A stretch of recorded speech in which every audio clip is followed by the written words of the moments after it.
Do do do do do. All right. Hey, welcome to a very special Olympics version of the Golden Bough podcast. I'm Dr. Luke, and apparently I am dressed as a Summer Olympics gold medal winner. And we have the lovely producer Jordan here, who is our winning figure skater, and Austik from Northern India, who is dressed in his country's color of blue. You were telling us there was a story behind the uniform, like why why India's athletes wear blue. Yeah, I mean that was some. I'm a ball player basically, so any ball sports in India, they they wear blue. This was And a you said joke. it has something to do with Australia. Yeah. So what happens was that we played cricket with them, and before the new format, a one-day format, we did not have any colors. So they introduced the colors, and when they had their first kind of tournament, multi-country tournament, they gave everyone different colors. They gave themselves yellow. They gave New Zealand black and they gave us blue. Then, since there was not a tradition like that, so every sport in India, every ball sport, every major team sport, they started wearing blue from then on. That's awesome. That's So, an interesting story. I had no idea.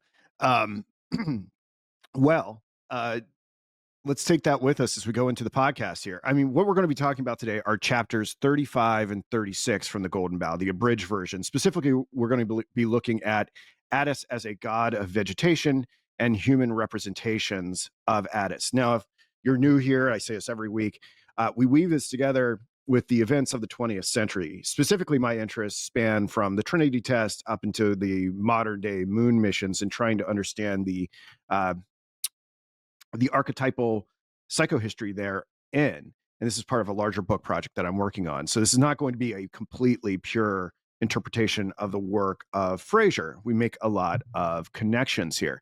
And some of the connections are going to be illustrated here on our title card. If any of these interest you, you should stick around. So we've been talking for the past month or so about the goddess Cybele and Attis. And specifically, we're going to look at some new dimensions of their rites and rituals today. We're going to be looking at how there are imitations in other cultures, and we're going to look at some of their vegetation symbols that we've perhaps not dwelled on as much. And obviously, from the titles, we're going to be looking at the human representatives. But at some of the other topics we'll weave into this. I want to look at the foreign nature, the foreign vibes that Jackie O gives off. If you think about it, she does have a unique place in American history. She's has a sense of otherness.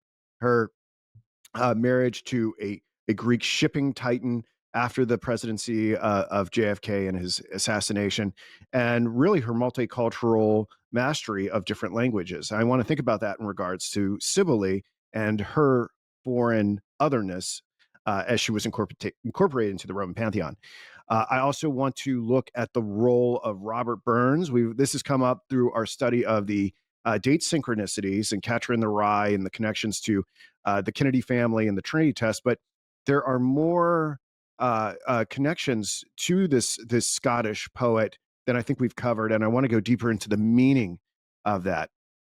We'll be revisiting a favorite figure of ours, Bunny Mellon, and her role in some of these new vegetation symbols that we're going to associate with the Kennedy family and the Attis cult. And I want to look at some theorists that will perhaps help this evolving theory that I've been working on. One is Mikhail Bakhtin. I'm probably not saying his name correctly, but we're going to be looking and perhaps appropriating the idea of a chronotope from him. And then another figure named Vico, who was a deep inspiration of James Joyce, specifically in Finnegan's Wake, and in some sense, Ulysses. And through Marilyn Monroe, through Odysseus, through the Odyssey, we have connected JFK with the Odysseus figure and Ulysses. And it seems like there might be something about Bloomsday and the day that JFK met his demise. There might be some sort of synchronicity going on there. And of course, for anyone who's been following along, we've been using a lot of this information to make really just one prediction. We don't get into this prediction business, but we've been following the launch dates of the Artemis mission. And I've argued through the archetypal symbolism alone, not to mention the mechanics, that this is becoming an unlikely scenario. And really, that seems to be borne out so far. Week after week, it's been delayed. And I guess 2 days ago, they made the announcement that they're not even going to try to land on the moon with the Artemis 2 mission. That is now, they're pushing that off till 2028. So I'm allowed to look a little more right for at least 2 years until this thing either lands or it doesn't. And lastly, I had a pretty major revelation about JFK and the cover of my particular edition of the Golden Bough. This is the 1963 Macmillan abridged version. This is the one that I read from and I teach from. And I think it's really going to crack a lot open. I was working on this and I saw some similarities, and it was this Kaiser Sosa moment. You know, when you realize that Kaiser Sosa is like a tale that has been woven by the Kevin Spacey character. It really cracked a lot open for me. But I don't want to give away the story. I'm just going to plant that seed right now, which should be should be helpful when we get to it. So that's what we're going to cover today. What about you guys? What do you think? I'm excited. Thanks for teasing the big golden bough cover reveal. I'm excited Mhm. about that one. Yeah. Well, we've hit our first 6.5 minute mark, so we should go. We're going to try to keep pace with 6.5 minutes per slide. So we'll go to the first one. Jordan, I believe I have in the notes a prompt for you to read the caption for the slide, and then I'll talk a little bit about it. So if you could read that, which is in the show notes, that is highlighted in yellow. Attis's earliest identity emerges not as a tragic youth later turned into a tree, but as a tree spirit from the start, with the pine at the center of his myth, ritual, and material cult. The annual rite made this explicit. On March 22nd, the Indrophori carried a freshly cut pine into Sibyl's sanctuary, wrapped it in wool like a corpse, and crowned it with violets, treating it as the physical body of the god. An effigy of Attis was attached to the trunk as a double of the vegetation spirit, preserved through the year and ultimately destroyed, much like May trees, harvest figures, or corn spirits elsewhere.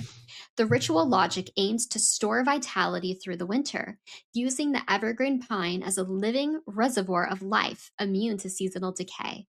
Its symbolism was reinforced by practice. Pine seeds were edible, pine cone wine featured an ecstatic rites, and ivy, another evergreen sacred to Attis, was tattooed on his eunuch priests. Together, these elements frame Attis as an unchanging life force rooted in vegetation's renewal rather than an individual biography. Frazer situates this tree cult within a broader grammar of fertility shared with Demeter, not through direct genealogy, but through functional equivalence. Demeter governs cultivated grain just as Attis governs wild growth, and the rituals intersect symbolically through pine cones, pigs, blood, and decay. Pine cones, sacred to Attis, were also cast into Demeter's ritual pits at the Thesmorphia alongside pigs, whose decomposed remains were later mixed with seed corn as a form of, quote, sacred compost, designed to quicken both soil and womb. Violets blooming from Attis's blood beneath the pine mirror this same logic. Flowers mark seasonal rebirth layered into the evergreen permanence of the tree.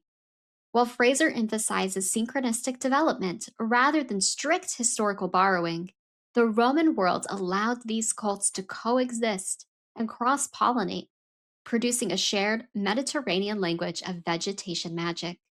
In this view, Attis and Demeter are not rivals or derivatives, but parallel masks of the same human effort to ritually manage life, death, and renewal in the face of scarcity.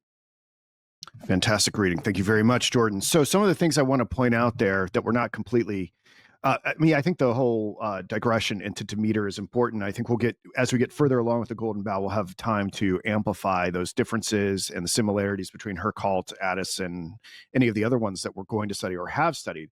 the ones that caught my eye, I specifically want to look at violets today. And that ended up being a very fruitful and productive investigation, as we'll see in the next couple of slides. So I want to bring our attention to that. In the previous episodes, we've looked at the connection between roses, both white and red, as associated with Adonis and Aphrodite. But we've not really investigated these violets. And there is this common theme when we look at these different cults about individuals when they die transforming into flowers. We've looked at lilies as well in regards to Jackie O, but we're going to look at violets today. Something else I want to do a little bit of a deeper dive on is trying to get our mind around what Frazer's actually saying when he's talking about the practice predating the doctrine here.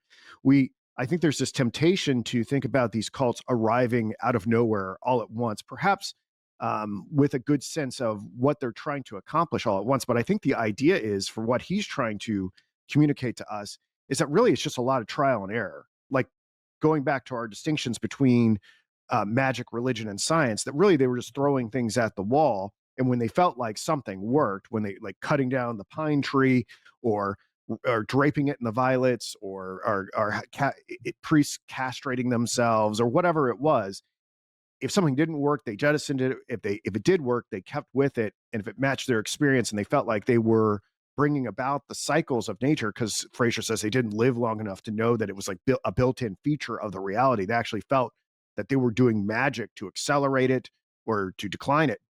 I want to perhaps challenge that view and look at some other mythologists' theories about how we actually get these ritualistic practices. Because for Frazer, they think they're developing the doctrine after the fact. Like, they live long enough, they go, why are we doing this again? And then their priests kind of come up with these different theologies. And we get a little bit of a deeper understanding of how pine cones and these other instruments of ritual worked in the ecstatic practice of the cult. So we can proceed forward unless either one of you want to say something a little bit more about these things. I think we're hitting our marker, but Yes, we are. We are, but like, what's the TLDR? Because there what's was that? so much said. So the TLDR, a bit of summary, like which direction are we going through with this whole segment, this whole slide? What did it mean? If you could summarize it, because Well, I think we're going to see it play out here. I mean, okay, what did it mean? I mean, really, the whole reason why I included it was to orient our discussion for the future slides that are coming. I wanted to make sure we had a good enough understanding of what we're talking about. oh right, So right. it's So kind of just the background. So now let's play. If we can go to the next slide, Jordan. Now, I did this very early this morning. So regarding the vegetative symbols of violets and ivy, two things came to mind. This is probably not my most developed slide because I put this together at 8 this morning, but something that was bothering me from our study of the Hilaria Festival last week is that so much about JFK as an Attis figure was matching up with the different holy days in Hilaria, like the Day of Blood, the Thanksgiving Day is sort of the Annunciation of the Resurrection, etc. But if Jackie is the Sibylle figure, then we should have seen some more things tracking with her. And one of the things that was perplexing to me is that there's in the Hilaria Festival, we didn't see very much of the ritualistic washing of the Sibylle figure, the lavatio.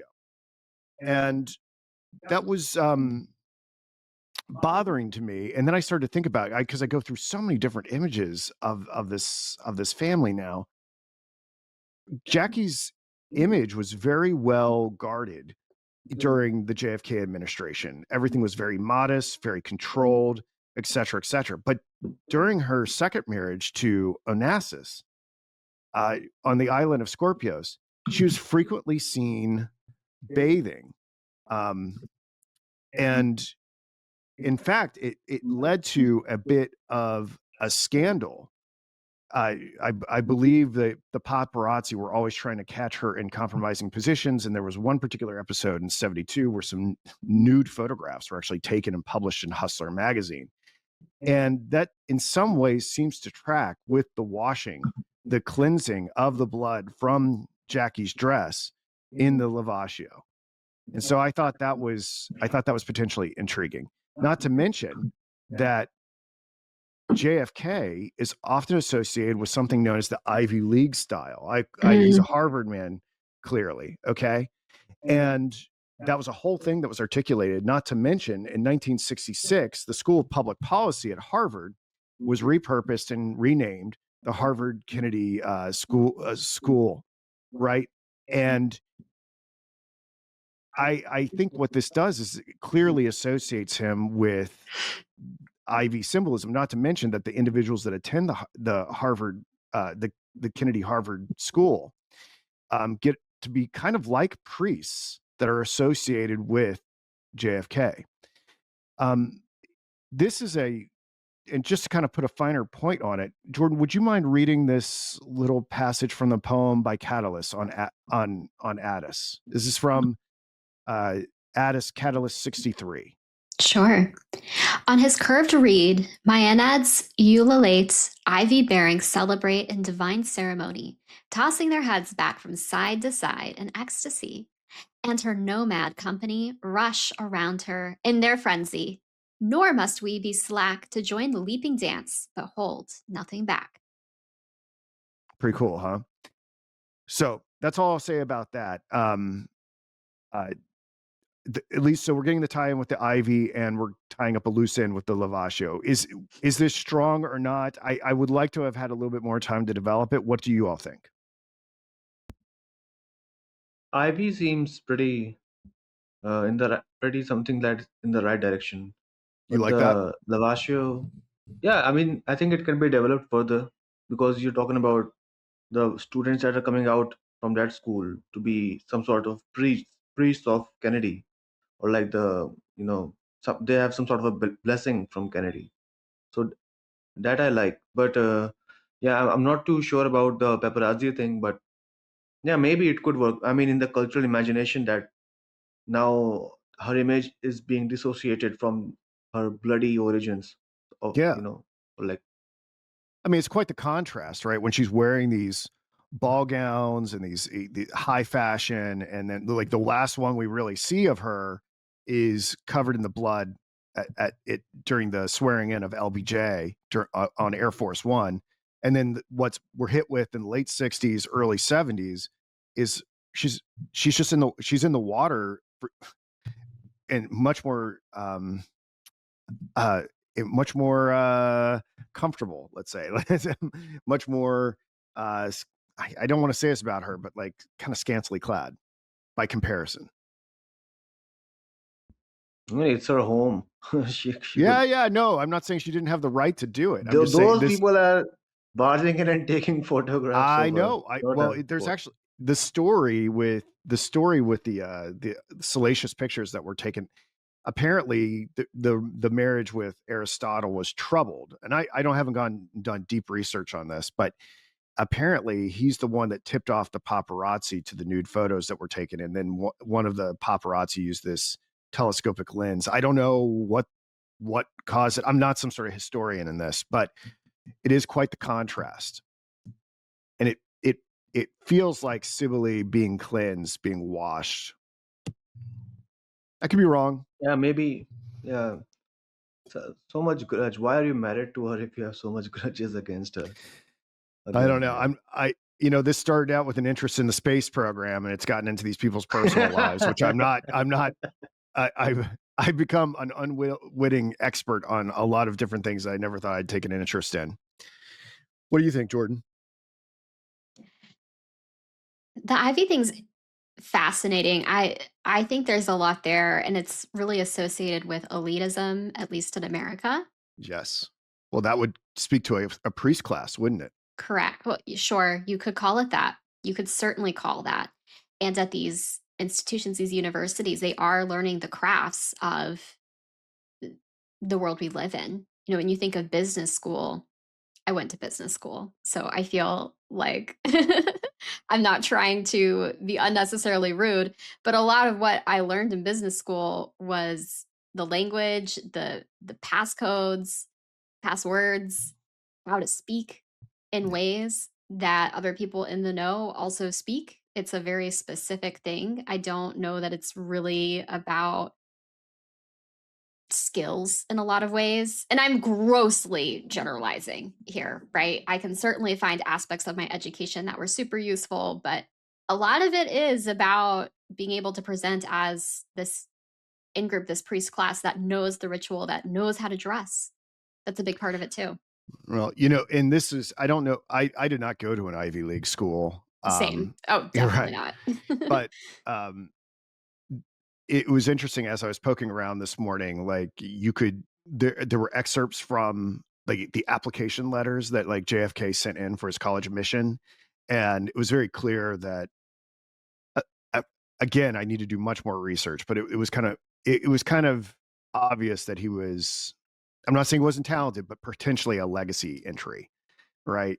And that, I think that's a way that a lot of the Ivy League functioned in America up until relatively recently. Like a lot of people went there. You didn't have to have the grades and the scores. It wasn't as much of a meritocracy as perhaps it is now. Now, some individuals would argue it's not a meritocracy at all anymore. Like we're going to the pendulum is swinging back in the other direction. But for a period, if you had a wealthy enough father or were enough of a mover and shaker, you could get yourself in these situations. And I think JFK in his application essay is like, oh, I want to be a Harvard man. Mhm. My dad's You my dad's Joe Kennedy. yeah. you know. You see this in the Gilmore Girls also plays Mhm. into this and Yeah, explores this theme. They don't suggest that Rory shouldn't have gotten in, but the family talks about yeah, how she needs to focus on the school where she has a legacy, at least as a backup, yeah, because they have sway there. They don't have sway yeah, at the schools they did not attend. yeah, yeah. Yeah, such a foreign idea. I mean, this one right here. I think all these schools were set up to consolidate all the elites and, like, to help them mingle together. That's what I felt. Like, even when they were first set up, that's what I felt. It certainly looks that way. Optically, it looks that way. Um, yeah, it looks that way. So you can make the case that like the Ivy Leagues in general were this factory of a priestly class, but that's perhaps simplistic and on target as well. All right. Yeah, that just we're short Yeah. on time, but just one thing. Like, we could tie this whole thing together with the ceremonies in Iceberg shirt as well, because that's a whole. And even Barry Lyndon tries to buy his way into a class of people, but he fails eventually because he has a public crash out. But the rules are the same, that you have to look the part. You don't have to be talented or anything. You just have to have some money, and you have to look the part, and Yeah. then you're in.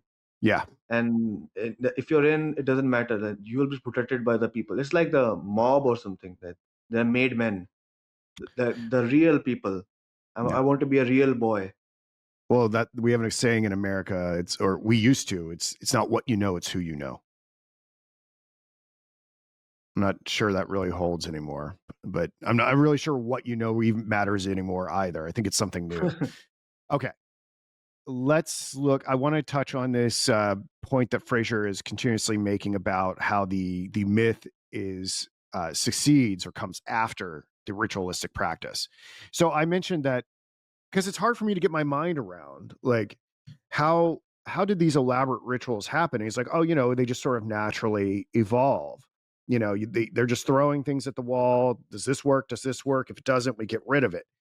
And I'm like, there've got to be other views on this idea, and it's much more elaborate. I just want to take a moment and point it out here. We don't have to dwell on this forever, but this ritual first mentality is not only emblematic of the work of Frazer, but also other mythologists such as William Robertson Smith, Jane Ellen Harrison. But there was kind of a pushback against this from individuals that proposed that myth actually came first. Because it's like, why would you do these crazy things unless you had bought into a certain sort of cosmogenesis or teleology of existence? And individuals like this who emphasize the primacy of the narrative are individuals like Walter Burkert and Carl Karenyi. I have not read these individuals. This is like for future reference. And each of these views has a downside. Then we get into individuals like Claude Levi-Strauss and Edmund Leach, who I suppose would fall underneath the structuralist and cognitive category. The core claim is both myth and ritual express deep mental structures and binary oppositions. I do not find that description illuminating enough for me. I have to go deeper into this. An individual that we have bantied about in these conversations, actually both of these individuals, who I guess would be properly typed as phenomenologists, I'm sorry, phenomenal, phenomenological or sacred experience theorists, would be Eliade and Rudolf Otto, who I guess believe that just the encounter with some of these objects triggers sacred myth. And then there is this idea of preservation of the rituals, which I guess are not really talking about the origins of it, but the socio-political institutional manipulation of them. And these would be theorists like Durkheim, Mauss, and Lincoln. So I think it's quite possible that when we look at any of these rituals, like the Attis and Cybele ritual, that all these different types of theories are in play, and that there's not just one that explains all of it. Because clearly, there's a lot of different cross-pollination. It talked about like the interaction between Demeter and the cult of Cybele, and who knows what sociopolitical institutional factors come to play there. It's more than just using sympathetic magic. Potentially in that example, there could be some sort of top-down control, and all these other theories could come into play as well. So you might have to have a diagnostic model that incorporates all 5, if not more, of these theories. So I don't think we need to go deeper into them. I'm just alerting the audience to them being out there. But Frazer is not like the unquestioned authority on this ritual first or the practice being primary. There's a lot of dissent on this issue, and perhaps one of the reasons why Frazer fell out of favor over time.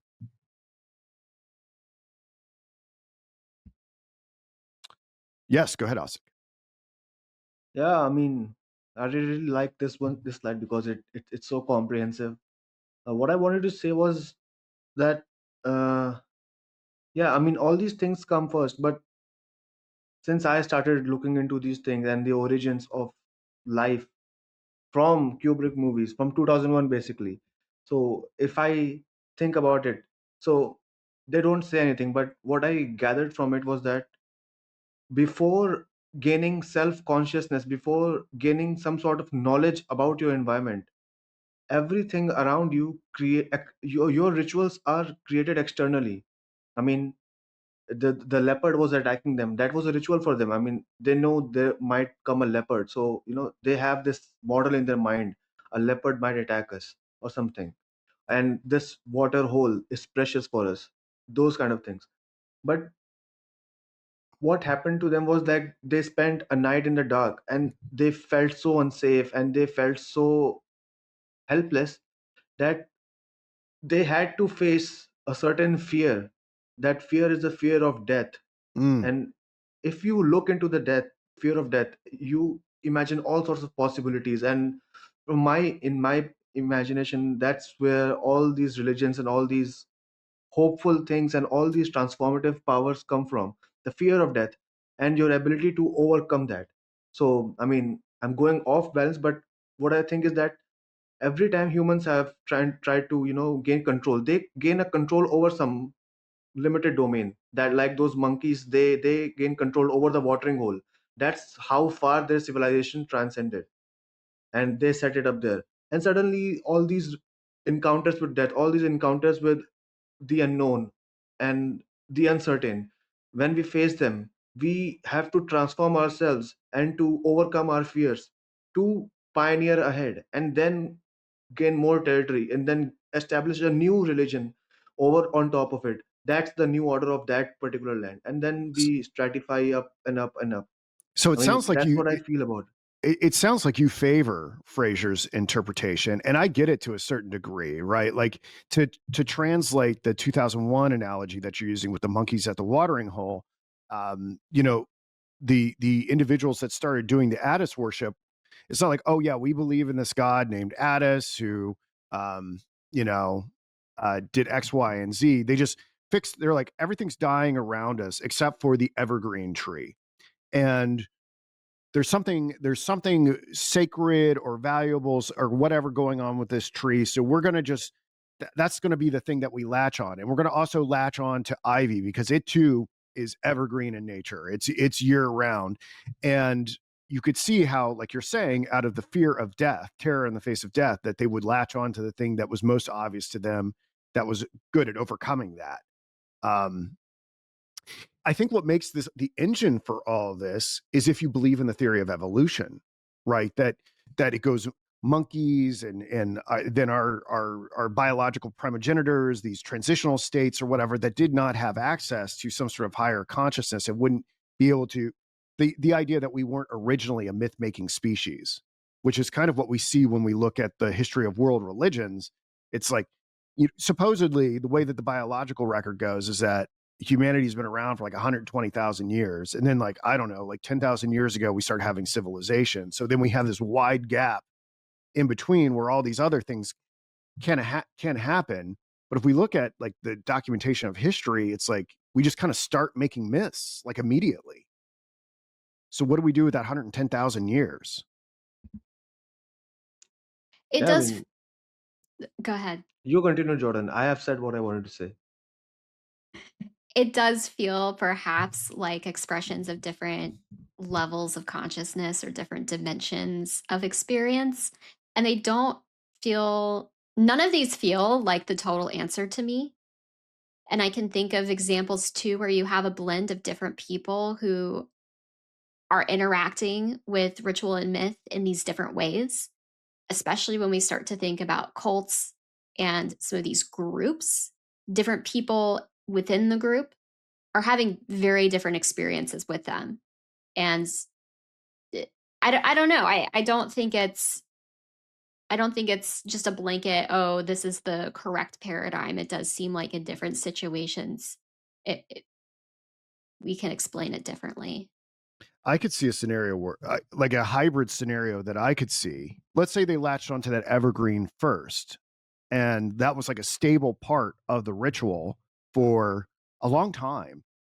So stable that it allowed them to start to develop a little bit of myth making, and then that allowed them to bring other things into the ritual, so that maybe we could say that the practice is primary, but then it's an ongoing process. It's not like all the practices show up without explanation. So you could have a practice and then myth that begets another practice, and then maybe you go back to something that you do out of necessity and panic and terror, and then you Mhm. bring myth back into it, and it's like it's a successive evolution or alternation between those different views.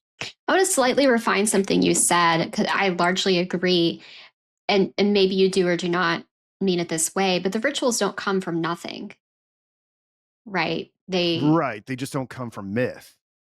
They almost seem to come from a mimicry of nature itself or Right. an observation of the Right. reality around Yeah. and trying to engage with it in some way. Yeah. Yeah. That's what I think Frazer is saying. Right.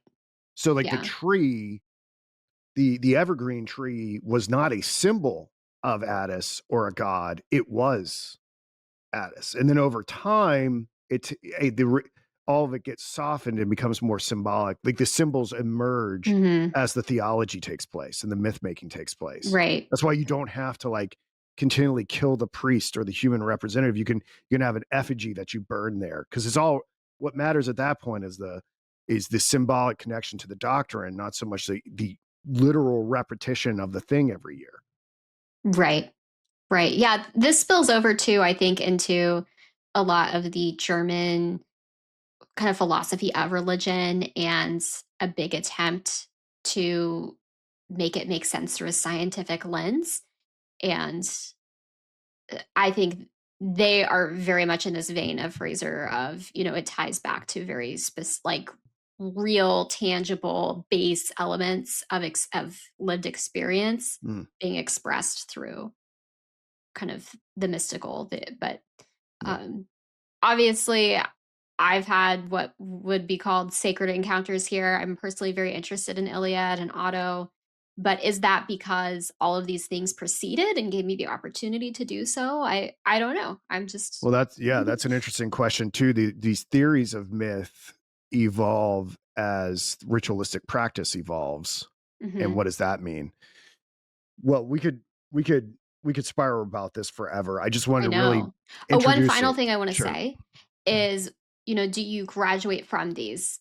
And that's maybe my personal bias or bent is rituals and these things can potentially be useful for social cohesion or for, like, creating a sense of importance around different things, but, you know, from my vantage point, I think you slowly graduate out of the necessity for it. And I think a lot of people who watch this might relate to, as you learn more about the roots and origins of a lot of the Western Christian traditions, you kind of graduate from like needing them to create a religious experience for you, but you can still incorporate them into your life, but they Well, it operate seems differently. it seems to be a cycle. When you start to advocate them purely on the grounds of social cohesion, they lose all meaning for the populace, and ultimately, as we're Yeah, seeing in the in the in exactly. the current scenario, everything becomes permissible. It's like, well, That's these are true. these are just meaningless symbols.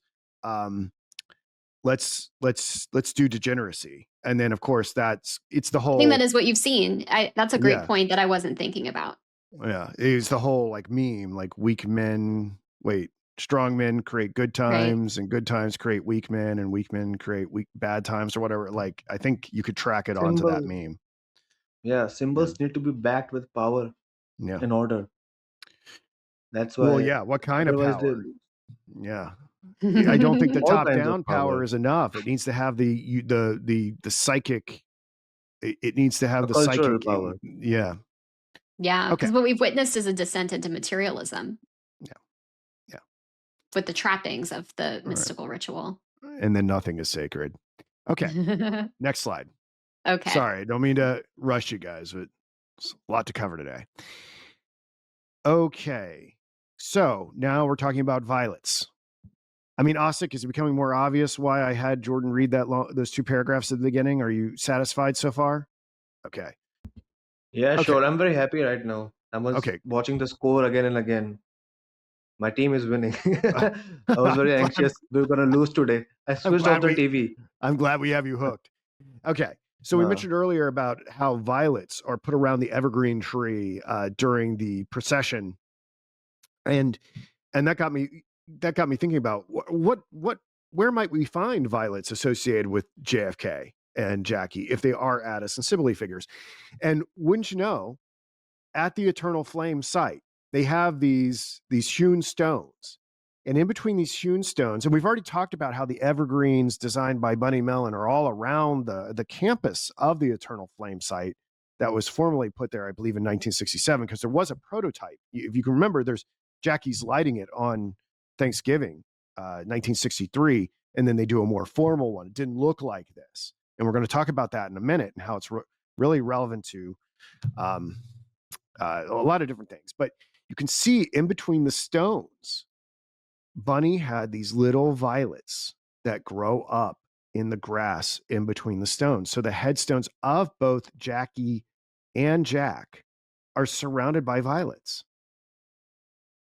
Specifically, this particular species, Viola pedatifida, tifida. I think that's how you pronounce it. I'm making a lot of pronunciation errors today. So I mean, again, this raises a very interesting question about how much Bunny knew about these different cults of Attis and Cybele and Adonis and Aphrodite. Um, I tend to think I don't know. I could go both ways about it. I mean, she was such an became such a autodidactic expert on these particular subjects that perhaps she encountered this information somewhere and wanted to blend it in. I do not know how conscious it was. I'm not an intimate associate with her. I don't know, but at the very least, I think we can revert back to our recursive archetypal historiography idea, where the myths kind of converge into these representations that are given on the world stage. And that's not the only place that we see Violet associated with JFK. He is the only president to win or to be awarded the Medal of Honor, which is very clearly one of the most powerful violet symbols that we have in our country. So it being put on him, not unlike how the violets were put onto the evergreen, is potentially interesting to me. And I'm not positing some sort of conspiracy here. I think this is kind of how a sentient, perhaps noosphere, is responding to the actions of men and the players on this world stage. Interestingly enough, and I'll have to put this into a slide for the future, it's not just Sibylle and Attis that are associated with violets. Just before we went on the air here, I did a little research. Apparently, violets are also associated with Persephone, Aphrodite, and the Virgin Mary. There's the specific story about them showing up, I believe, when she found out that she was pregnant, and then them drooping because they have a specific type of droop to them upon the death of Jesus, as he's used to explain their particular structure connected to the death of Christ. So, and we've looked at Jackie being associated with the Virgin Mary, with Persephone, with Aphrodite, at least some form of Aphrodite. Aphrodite Milanus is one of the ones that we've looked at.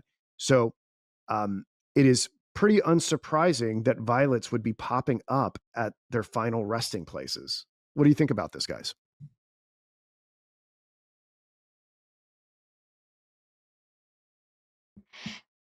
I think too about, sorry, I have to sneeze, so someone needs to talk.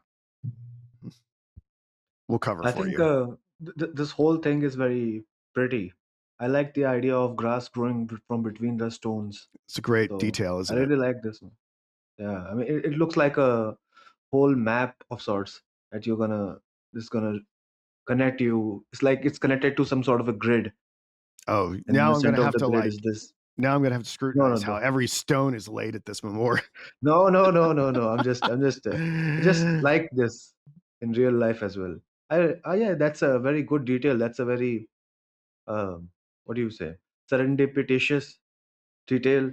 Mhm. Uh, the violets thing. So I think last time you talked about Attis carrying reed, like he had reeds Well, yes, with him. he was he was found in reeds, not unlike how Moses was found in reeds. Some people think that there's some sort of syncretism that's going Yeah, yeah. on there, and we Then looked at also, the reeds, that Cape Canaveral being associated with reeds and being named on Thanksgiving as Cape Kennedy.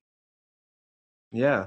Also, last night I sent you a video about a painting of Jesus, and Yes, it was Jesus awesome. himself, when he was being carried to the cross, he had reeds with him. He was carrying reeds. Was he So really? yeah. Reeds? That's why I sent it to you. Yeah. Did I miss that part? What I'm unfamiliar with the association between reeds and Christ. That's not what they I were mean, I'm not. flogging him with. That, I Jordan, don't can know you look what that he up for was us? carrying reeds. It was in the group chat. I thought like, wow, it's an artist connection. So I thought I might send it. But yeah, Oh, this one is pretty spot on.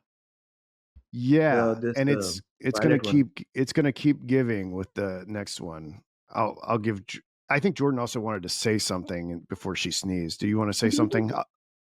Yeah, I always associate lavender personally with bees because bees really like them. And usually, if you go to a lavender farm, they also do a lot of honey. And it's a repellent to mosquitoes and some of these less savory insects. Mm. Yeah, repellent from bloodsuckers. They don't want insects to drink Kennedy's blood. Exactly. Yeah. From the vampire insects. Oh, this is interesting. Oh, okay. Here, there is a read. I'm sorry, I missed that from the group chat. Okay, so there's a prophecy in the book of Isaiah, Isaiah 42:3, where it says, "A bruised reed he will not break," in referring to Jesus.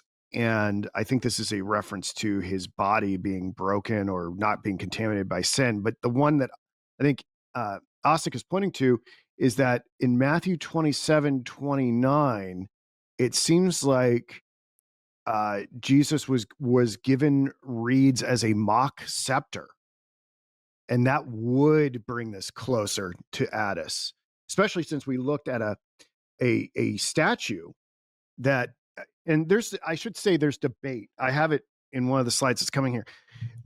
When I talked about Cape Canaveral and the reed connection to Attis, I used that statue, and it's like, here are the reeds in his hand, not unlike what Ostic is saying about Jesus holding a mock scepter. I have, that's kind of crazy. I don't really remember hearing much about that, and I am Christian, but that's fascinating. That's fascinating. Yeah, I think that makes it a stronger case that like Attis is some sort of forerunner for Christ, or some earlier iteration, whatever that means. I should say this because it's potentially interesting. We talked about doing a study of the wasteland, T.S. Eliot's The Wasteland and the Golden Bough, and I'm reading this book chapter on it right now. And I've said this throughout our study of the Golden Bough that, you know, I think what Frazer was trying to push is to delegitimize Christianity via the association with all these different other pagan gods. But Eliot, from what I understand, was actually became more of a Christian and more religious as a result of seeing the archetype play out in all these different cultures. I think, like I've said, else, I'm not exactly sure, but I think what maybe Eliot and someone like myself is picking up on is that perhaps these were like reverberations or echoes of this God man coming into reality, or somehow this was like a blueprint that was leaked to soften, disclose, and prepare the way for this seminal event in history. But yeah, there you go. There's the read. But yeah, I found that interesting. T.S. Eliot likely became more religious as a result of studying the Golden Bough. No. Yeah, I mean, that's pretty understandable. I Yeah. think the reasons you laid out, Yeah. they explain it pretty well. Yeah. All right. We're not done with Bunny Mellon, though. Oh, but we'll get back to her. Okay. Something I found here, just preparing for the week. I do not know what the normal amount of last rites one is supposed to receive in their life as a Catholic. I would assume maybe once. JFK was constantly having these brushes with death.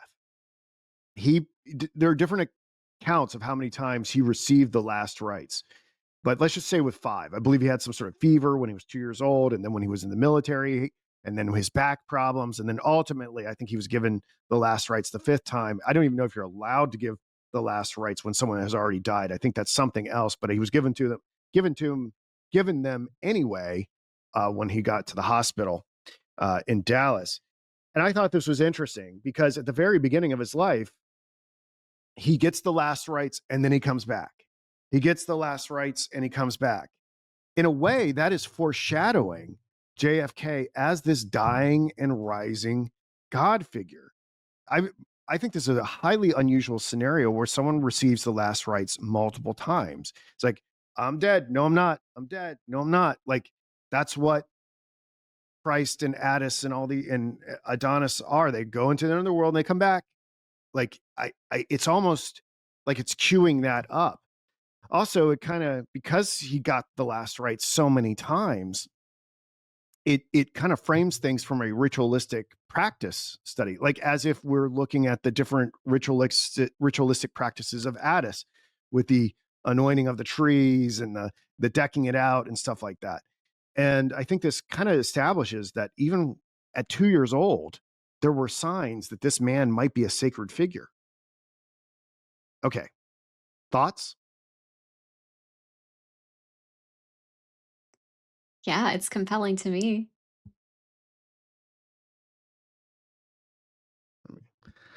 Am I reading Yeah. too much into it? Am I reaching here? No, man. I mean, it's like things happen to people. Some people start to believe they have God on their side. I think with so many brushes with death, and you know, I think it rubs off on you, the magic, and then you begin to feel yourself as that person, the chosen one. I'm the chosen one. That sort of thing. I think it might have humored him a lot to have so many last rites. Um, I don't think he might have thought of it as dying and rising God himself, but I think, yeah, No, we can read into it. no, I don't think he thought that. I don't want to say, I don't want to give the impression that that's what he thought. What I'm just saying is, you know, Yeah, it's it like when feels like something, that. it's like when something emerges into the reality. I'll be on Twitter and like, you know, some random senator will get in the spotlight, or a celebrity or a world event happen, and then like people will go back into the tweets from like 15 years ago, and they'll retweet it and say there were signs, right? Like one of the ones I'm seeing this week is John Thune is like not pushing the Save Act forward. And so people are resurrecting his old tweets that are very like anti-Trump. And so people are like, see, there were signs, like they tell you who they are, like you just have to go and look. And I guess that's just one example, but like when you look backwards, you're like, okay, the seeds of this idea were already there. It doesn't make sense at the time, but in a retro, you know, a retroactive glance, you're like, oh, that's where that was going. Yeah, Yeah, for sure. it, And who knows? Who knows? It raises a very interesting question, right? Like I watch all this like archival JFK footage, like when they went to Guadalupe, or the shrine at Guadalupe and Ireland and wherever else, and you see the same type of limousine or the same limousine. It's always got the bubble top on it, right? And I just like I find myself like screaming at the archival footage. I'm like, don't take that bubble top off, right? Like, don't you do it? It's like because I obviously know what's going to happen. And then like they're in Dallas and he's like, it's such a nice day. Let's take the bubble top off. And immediately gets obliterated. You know, maybe because he got the last right so many times, he's like, maybe he thought he was invincible. Maybe this played into some sort of latent God complex. He's like, yeah, I'm not gonna die. I'm invincible. I keep coming back. I don't know why anyone listened to him. I don't know why the Secret Service was like I feel like the Secret Service has some pull here and be like, yeah, we're not doing that.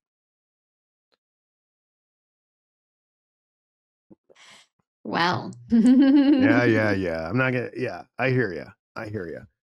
But he had that bubble top up everywhere else, and there's some speculation that it wouldn't have done anything. It's not like it was like this. You know, it. There's some. I'm not some ballistics expert, but there's some talk that maybe it would have changed the direction or slowed a bullet down or something like that. But I don't think it was like truly gonna just like I don't think it was truly this force field around him. I think the physics are less exciting. yeah. I mean, I think we should move on to the next slide. Yeah, we should. Okay. All right. I think there's a whole. We could go on conspiracy theories as Oh, we well. could. Okay. So you know how earlier I said that there was that the 1967 Eternal Flame was not the first one. The first one was lit on Thanksgiving Day, or no, I'm sorry, November 25th, 1963. That was the state funeral, and they Jackie knew that she wanted to do the Eternal Flame. She had seen things in France that made her the Tomb of the Unknown Soldier and other monuments, and she's like, oh, we're going to do an Eternal Flame here. And it was kind of rigged up quickly, and they used these propane pipes to bring in the gas that they would ignite, and it was kind of unsightly. So what Bunny and others did is they had a bunch of evergreen boughs put all around the piping of the original Eternal Flame. And in addition to that, the military servicemen threw their hats onto the evergreen boughs, right? So it created this really interesting sight for everyone to see. This is not too long after this might have been the same day of the funeral that individuals are looking at this, or not that long after. So, I mean, that's crazy because we've looked at the evergreen the evergreen trees that surround the Eternal Flame as it's in Arlington Cemetery today. But the fact that they actually put evergreen boughs, a symbol definitely associated with Attis, surrounding the Eternal Flame, I think it really really takes this emergence or this manifestation of the Attis rite to the next level right there. And it's going to get even a little crazier. And I'll let you guys say something here, and then we'll look at something a little more intense. That yellow bough, it's literally a golden bough. Where's you see a yellow bough?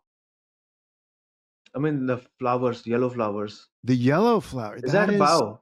Oh, okay. I don't know what's a what. I might have mistranslated myself. I Okay, mean, those are bouquets. Okay, they're sorry. definitely golden flowers, and we're definitely looking at evergreen boughs. Let you guys talk for a second. Let me just do a quick Google. I thought bows meant circles. Okay, damn. We're gonna get to that. Jordan, what do you think? Well, gold is certainly present, so I think that observation stands. Yeah.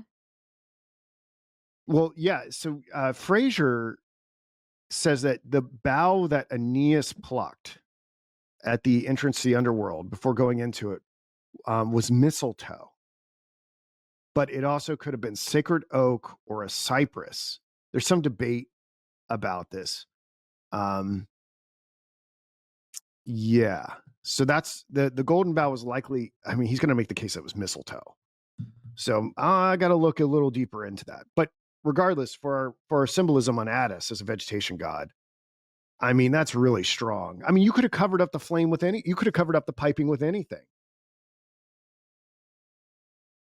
I guess,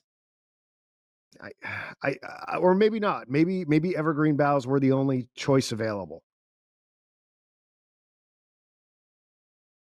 You're muted, Jordan. My understanding of bough, it's a tree branch. Yeah. Yeah. Well, then there are arrangements of Right. yeah, there are arrangements of which I think Ossick has in mind. Let me dig a little deeper into that. Let me connect that a little bit more. Okay, so now we have seen the provisional evergreen display that was going on with the prototype of the Eternal Flame in 1963. And I had seen this before. I had shared it in our group chat, and then it really clicked for me because now I understood it. So when Bunny, there is this lost memorial that Bunny was going to put permanently put on the Eternal Flame to recreate the provisional one. You can see here that Bunny and I forget the names of the other individuals that were involved in this. She didn't do it herself because clearly this involves working with metal and designing that, etc. But I think it was her idea to have these interlocking branches or boughs or whatever, and the hats from the servicemen. And it should be noted that the first hat that was put down was like from a green beret, so just kind of doubling down on the greenness of everything. So it creates a wreath of these boughs and these hats. And when I looked at it, it's very large. And I suppose it was to sit on top of the Eternal Flame that's currently at Arlington Cemetery right now. I don't know where this is right now. I don't know if it's at the Presidential Library, but it was at Oak Spring for a while. And to me, that looks like a crown of thorns. And I think that is intentional, the way that it's woven together, because you can see with the evergreen boughs that were put on the provisional flame, they're kind of just put up there helter skelter. They're not woven together. They're just laid on top of it. But with this, these are woven together, not unlike Christ's crown of thorns. But I think because they are evergreen branches and because they are connected in such a way, it creates a parallel or a mythic merging, not only with Attis, but of the martyred Christ. And when I read this article, I think that it comes out in the article that was at least the allusion to the crown of thorns was intentional. That this was not just a president, this was a martyr. Is this still in Upperville? I can't say for certain. When I skimmed this article earlier, they had a replica at some point. I'm not sure if the original is there or a replica or if all of them are gone. Yeah. It's kind of like this artifact that's changed hands a couple times. Yeah. It also seems like there's multiple types of trees I represented. I think that's right too. I think it's more than the evergreen one here. I mean, of course, it would have been very if it would they clearly made it out of like briar patch or thorn. That would have Yeah. made the analogy to the crown of thorns like undeniable. Yeah. I mean, the But it's like a color. weaving of probably Yeah, all these different magical trees. yeah, yeah. There's I mean, different textures and colors. yeah, And it's very snake-like to me as well. yeah, and potentially, I don't know. I've never really looked into where the thorns came from Christ's Yeah. crown, but we've also looked at the thorns of the rose, and that might connect to this as well because we when we looked at Adonis and Aphrodite runs through the field of white roses, pricks herself, and then the blood and the tears of Adonis and Aphrodite mingle together to create the red rose.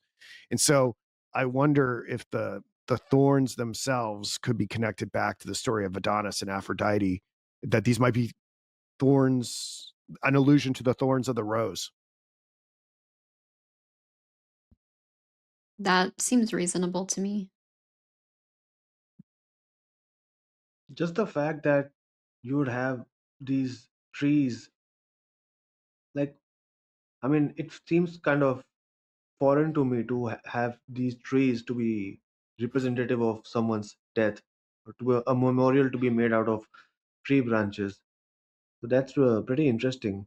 Like, I never thought about it. I just thought that it's just there, so I don't care. But now looking into it, knowing what has happened all these thousands of years now, apparently, now it feels a bit too symbolic. It's like it's something that I might be scared to touch. It's like kind of sacred in a way. Oh yeah, So for sure. But it's sacred in ways that we don't understand, right? This gets into the different theories that I laid out there, whether they're structuralists or phenomenologists or ritualists. You know, I've been making the case.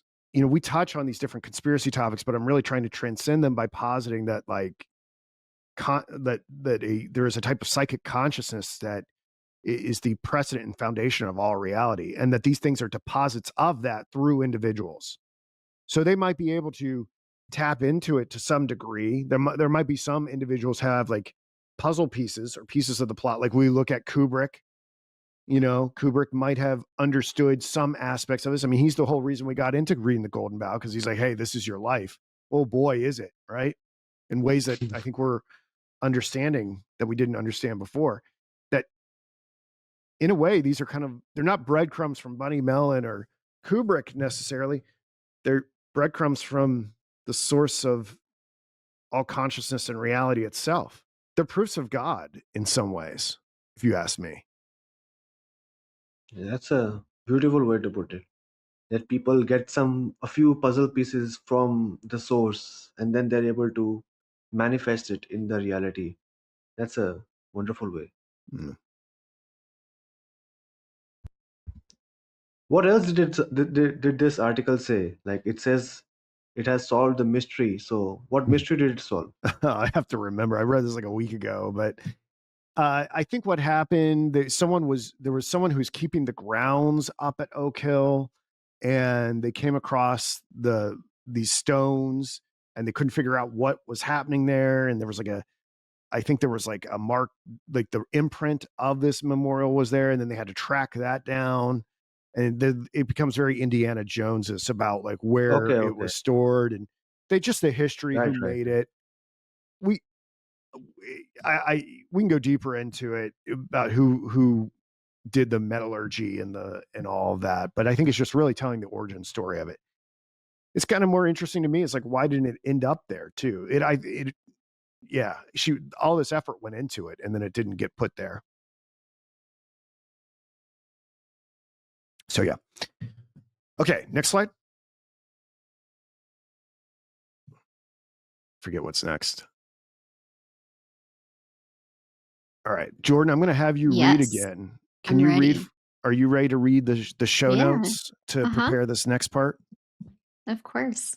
Okay. Attis was regarded as a vegetation deity, especially corn, with epithets like, quote, very fruitful and called the reaped green or yellow ear of corn. His myth of suffering, death, and resurrection symbolized grain cut by reapers, stored in granaries, and revived when sown. This is reinforced by monuments. A Lateran Museum statue shows Attis holding corn ears and fruit crowned with pine cones and pomegranates and sprouting corn from his Phrygian cap. A high priest's urn features corn ears and a cock with corn tail. Sibyl, his consort and nurturing fertility goddess, had power over Earth's fruits. Her image was paraded in wagons as Auden for fields, vineyards, and dancing singing with good harvests credited to her arrival. Bathing her image in rivers likely served as a rain charm for crop moisture. Together, Addis and Sibyl embodied the full agricultural fertility cycle. Addis as dying, reviving corn spirit, Sibyl as sustaining force, central to their cult's role in seasonal renewal. Thank you very much. I will make one little correction there. It's Cybele or Cybele. Sybil, we talked about earlier, is the were the prophetesses that Apollo spoke through. And sorry, but fantastic reading otherwise. So one of the things we learn here is that the the image of Attis is associated with corn, right? And I talked about this little figurine that I used last time to show the association with reeds. Some of these images say no, what Attis is holding is not a reed, but it's actually a corn stalk. So you could potentially interpret this a different way. To me, they still look like reeds. I and this is the one that I had on my computer that I put here. But of course, there is a lot of imagery of JFK being associated with corn. I've used this one here in the top left-hand corner earlier, him eating corn. I believe he's eating this at a campaign stop in Iowa or South Dakota, potentially at the Corn Palace, where he gave one of his speeches when I think when he was running for Senate. But a big part of the JFK presidency was to bring about better diplomatic relations, not only with the Soviet Union, but other nations through the agricultural products of America. He actually had a Food for Peace program. We looked at one of the last things that he did before he was assassinated was to give a bunch of wheat stores and surplus to Russia in a diplomatic effort. And he has this one particular quote when pushing this idea of food for peace: food is strength, and food is peace, and food is freedom, and food is a helping hand to people around the world whose goodwill and friendship we want. And I believe this was one of the sources of inspiration, perhaps the foundation for the US aid program. So you could potentially argue that other presidents have more or less association with corn. I'm not saying it's an overwhelming aspect, but it does situate and constellate itself correct enough for me with this Attis figure, this archetypal Attis figure. So I don't know if this is revolutionary information to the two of you. We've sort of touched on this before, but I did want to bring it up again as we encounter this in this chapter. Yeah, for sure. Well, I think we should keep on moving and let Ostic do something to say. Just that someday there are rumors that we have to bring in the Mayan people in here because the corn keeps coming up. I'm just Yeah. joking, but yeah, people are made of corns, that kind of thing. Yeah. And That's true. There's so much with corn. We even have scarecrow. There's so much with corn. Yeah. And my mind always goes to how I've mentioned this before, but corn in America is one of the most toxic crops we have. Yeah. Why is that? And they've put it in everything. You know, people talk about getting soda abroad, and it's so much better because they use cane sugar. In America, they use high fructose corn syrup. they've shifted everything to corn syrup. Corn syrup is in almost everything. It's starting to shift. People are using stevia more because it has a little bit of a bad rep.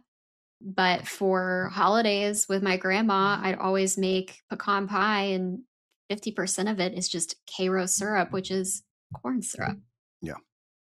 Well, this is interesting. I love that you brought up the scarecrow, because I don't know why I didn't think of it earlier. I mean, the It is an scarecrow, effigy. yeah, it's an effigy that very Yeah. clearly tracks with our discussion of John Barleycorn and everything we've said about. We're going to look closer about Attis being put up on a tree.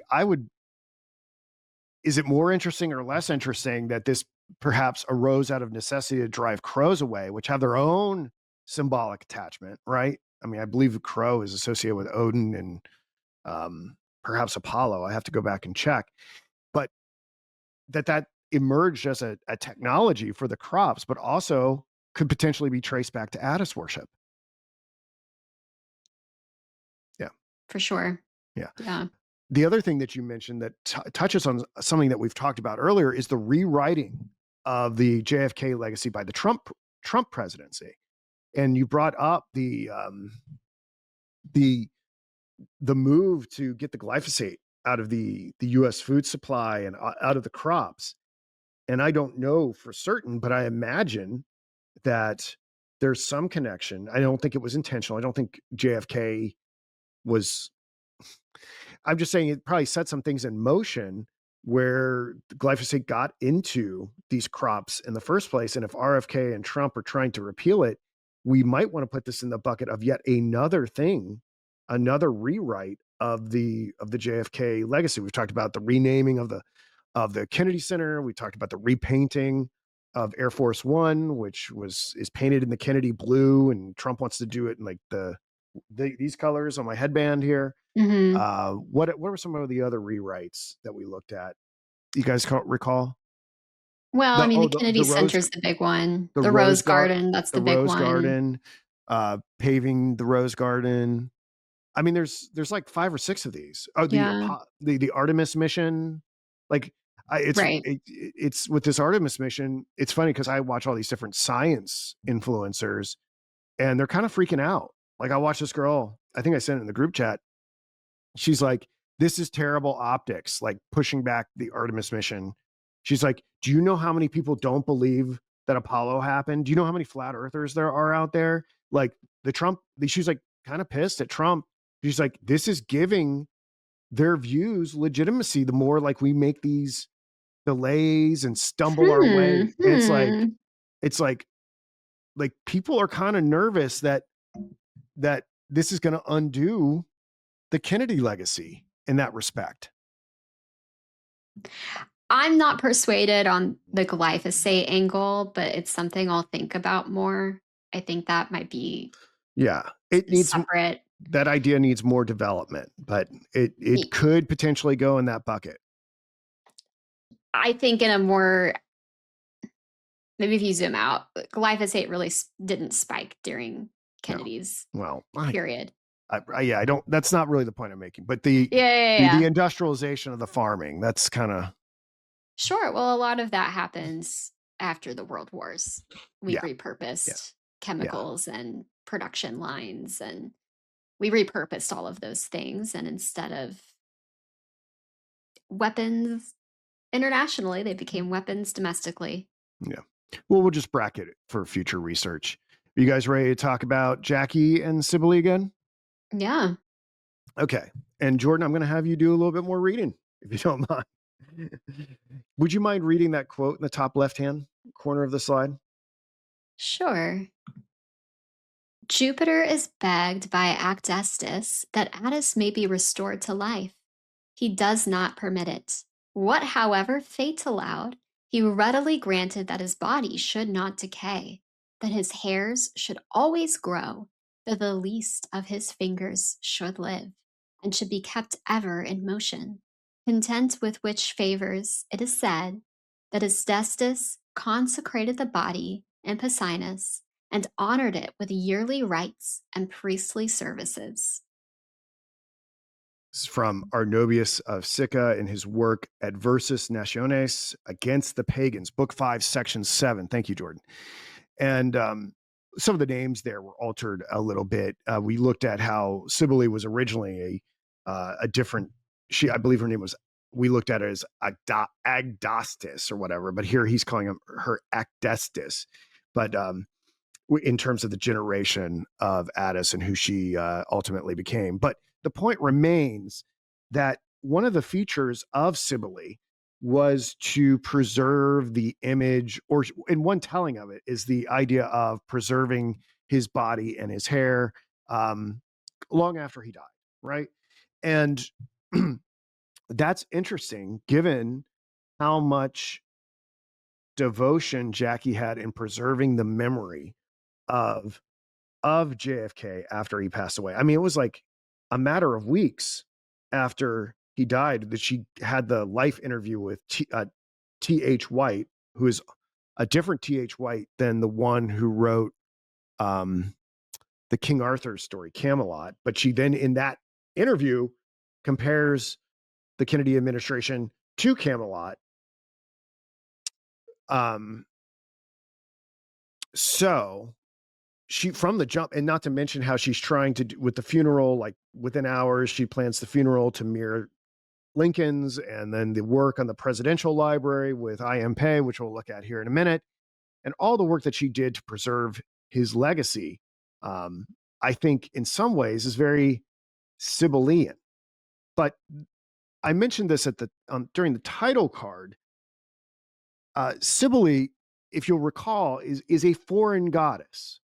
And this goes back to the name similarity between Sibyl and Cybele, where the Sibylline books were consulted when Hannibal was threatening the Roman Empire. They told the emperor to bring in this foreign goddess of Phrygia, and they worshipped her, and ultimately they were able to repel Hannibal, and they had these record crops and feasts, right? And I got to thinking about, just because I've poured over so much of this archive footage of Jackie. She is a remarkably complex woman. I understand why people get obsessed with Jackie O. I was born a little too late to get it. I get it now. Very, very classy lady. And I learned in this process, because my first thought was like, she's kind of like a foreign figure, because she, after the presidency, she marries Aristotle, and she goes to Greece, not on how the mother goddess figure of Cybele was brought into the empire, right? She goes into Greece, and she's trilingual. I the first thing I found was her, like, when we were looking at the visit to Our Lady of Guadalupe, she speaks in Spanish. I was like, Jackie O spoke Spanish, and you see here, she in 1960 she's doing a campaign commercial in Spanish. And then I found, she's speaking French.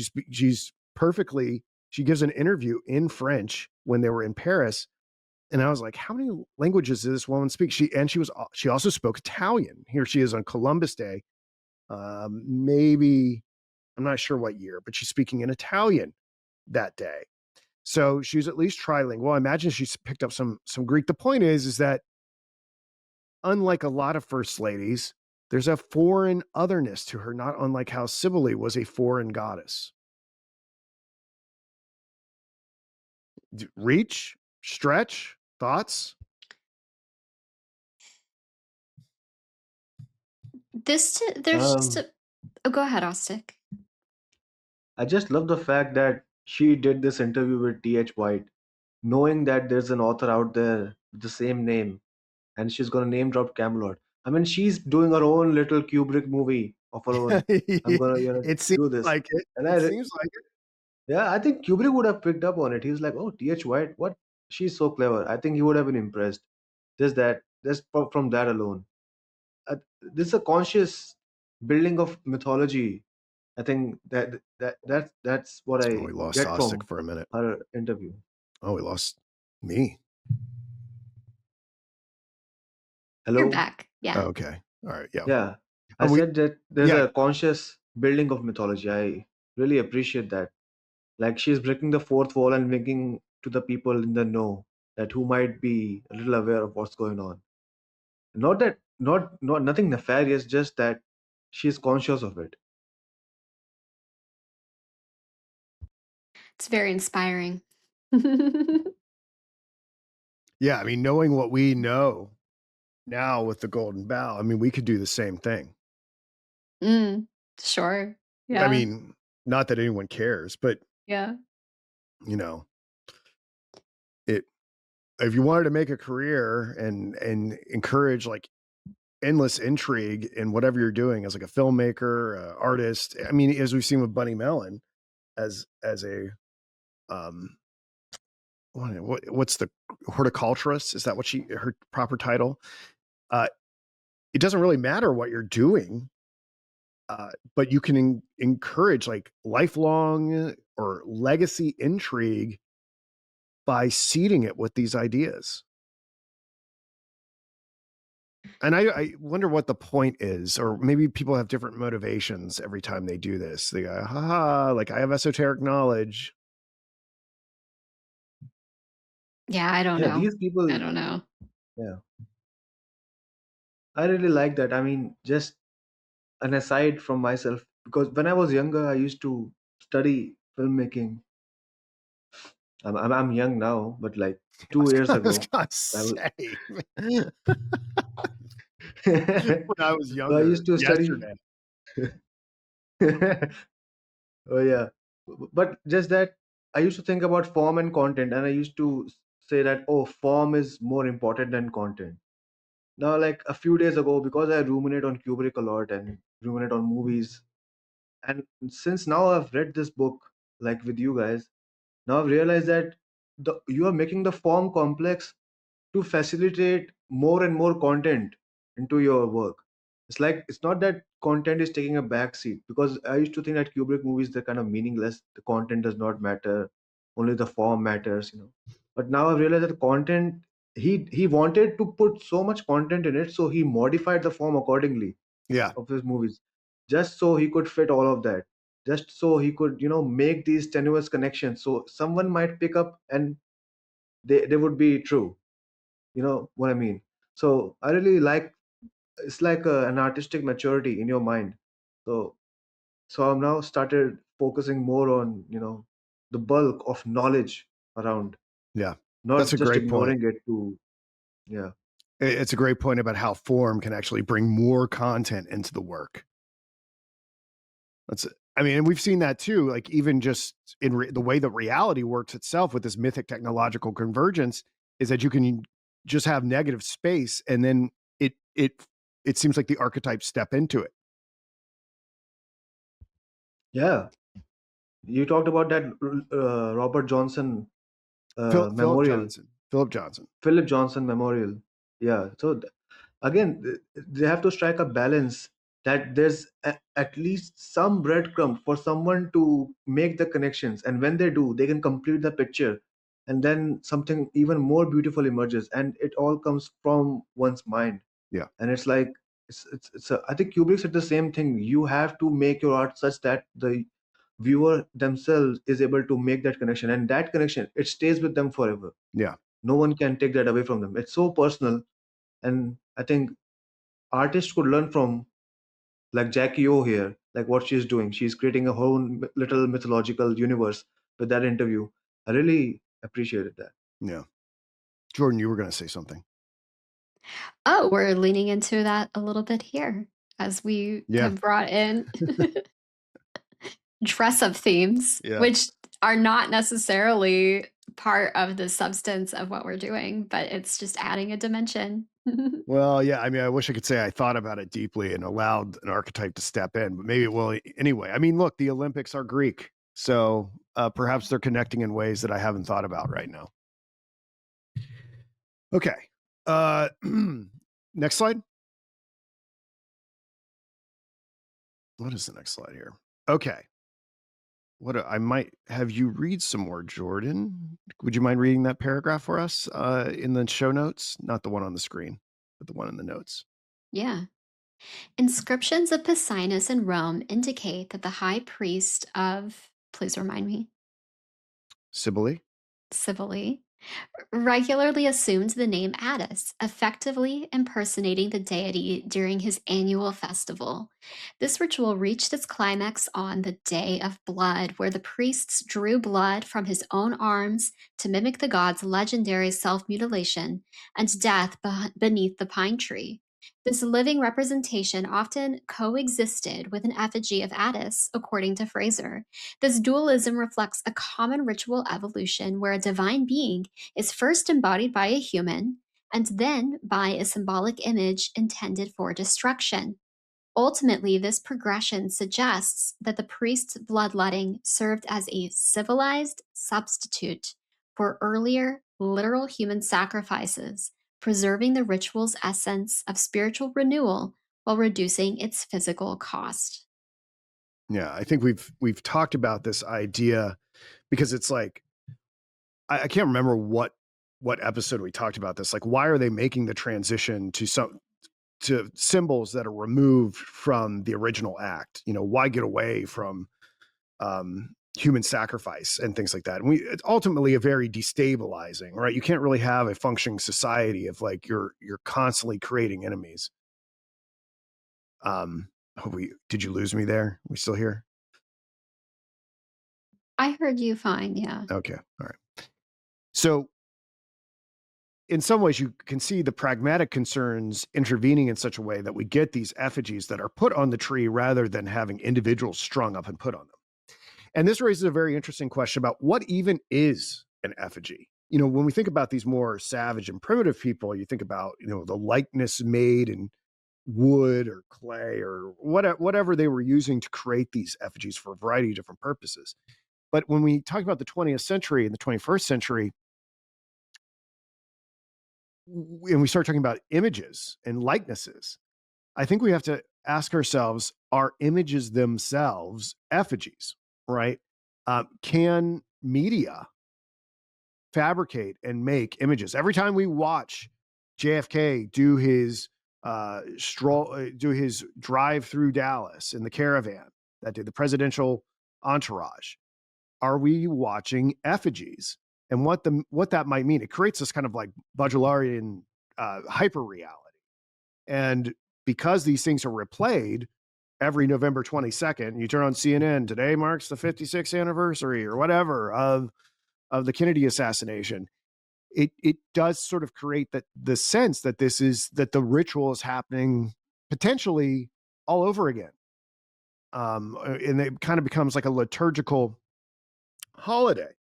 And something I've wondered forever and ever. I was actually at the thrift store earlier this week, and they had all these JFK books and all these James Joyce books.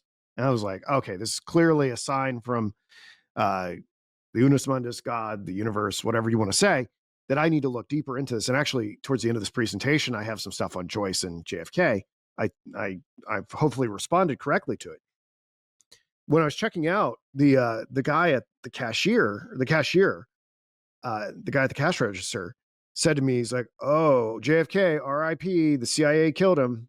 Like, this is just some guy. He doesn't know me. He's like, well, if this guy's buying like 10 JFK books, clearly I'm invested in this conspiracy angle of the CIA killing JFK.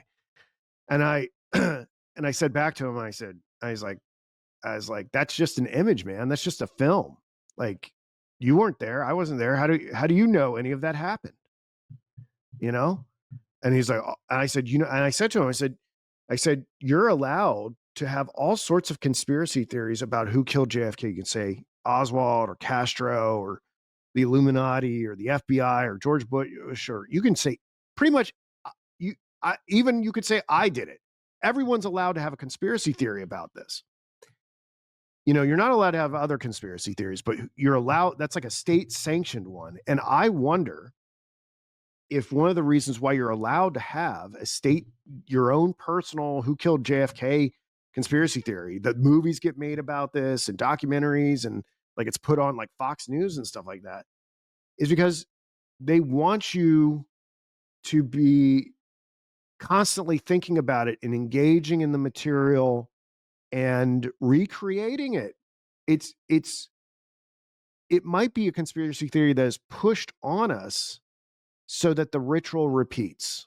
So that you watch the Zapruder film over and over, right? Like it might be one I of these don't think ones. that's actually incompatible either with whatever you want to say happened. I think there could be these conspiratorial elements and it's being replayed for the traumatic response it triggers. Yeah, there's that too. I mean, this is not the only event that gets played over and over, right? Like 9/11 is one as well, which raises an interesting question about what 9/11 really is. Like every time 9/11 comes around, it's like today is the 20th anniversary or the 25th or whatever it is. I guess about 25 years. Yes, we got a big one coming up. It's gonna be 25 this year, right? Which happens to correspond with our 250th Oh, birthday as a that's nation. weird. That is weird. Yeah.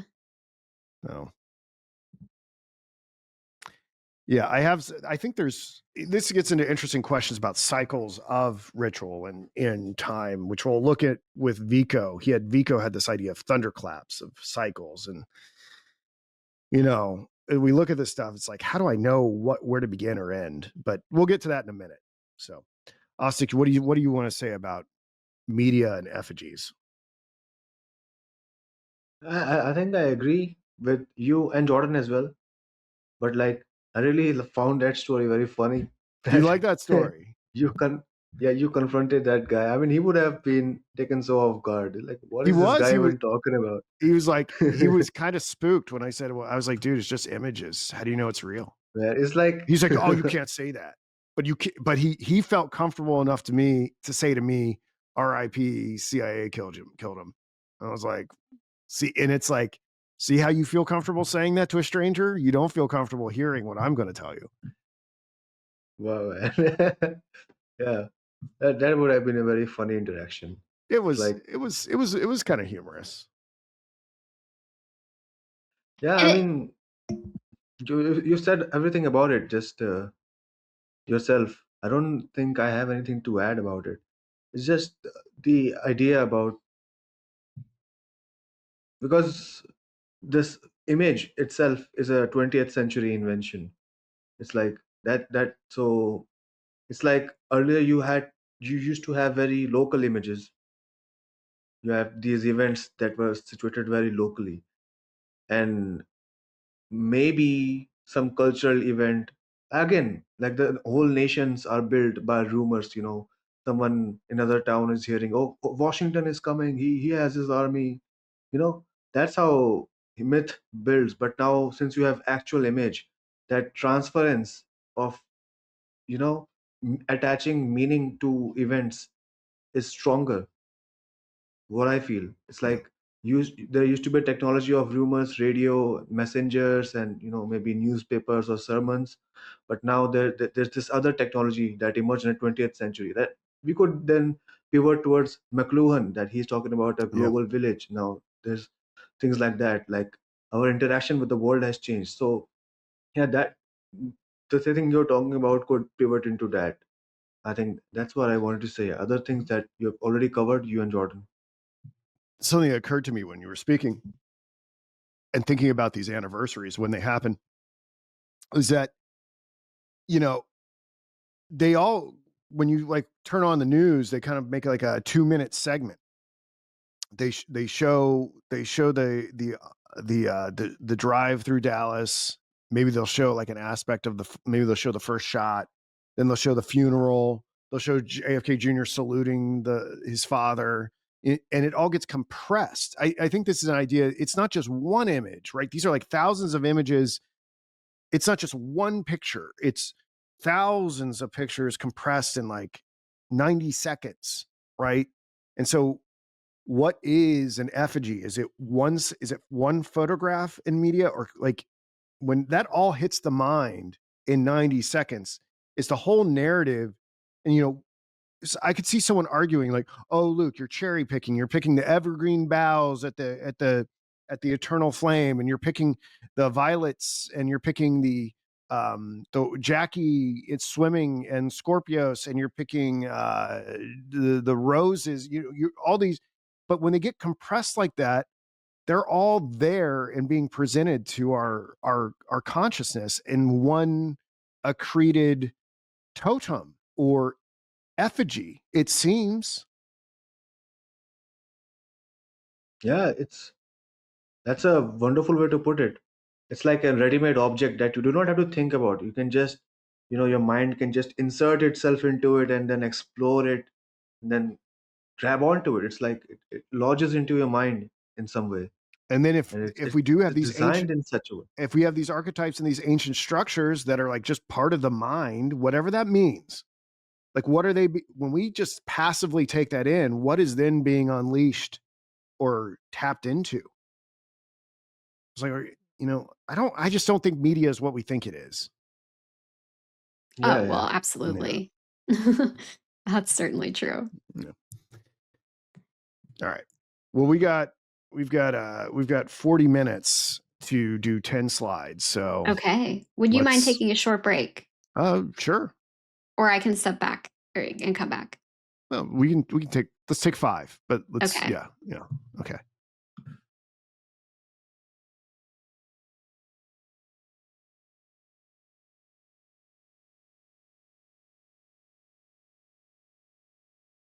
You got it. We're there.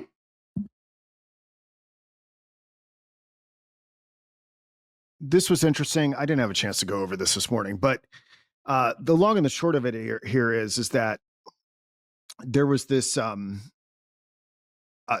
particular shepherd or piper named Marsyas that was also a human representative and companion human representative of Attis and companion of Cybele.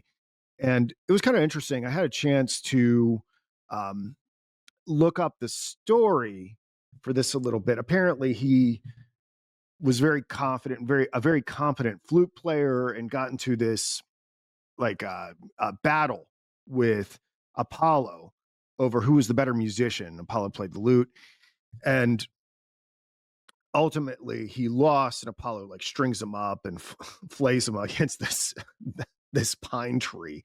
uh and the way that Frazer is interpreting this is that this is somehow connected to the cult of Attis, and ultimately what he's going to establish here is this hanging of certain gods and deities and representatives on the tree is going to be witnessed in other cultures. We're going to see it with Odin, who did it to himself. We're going to see it with Artemis, a variety of others.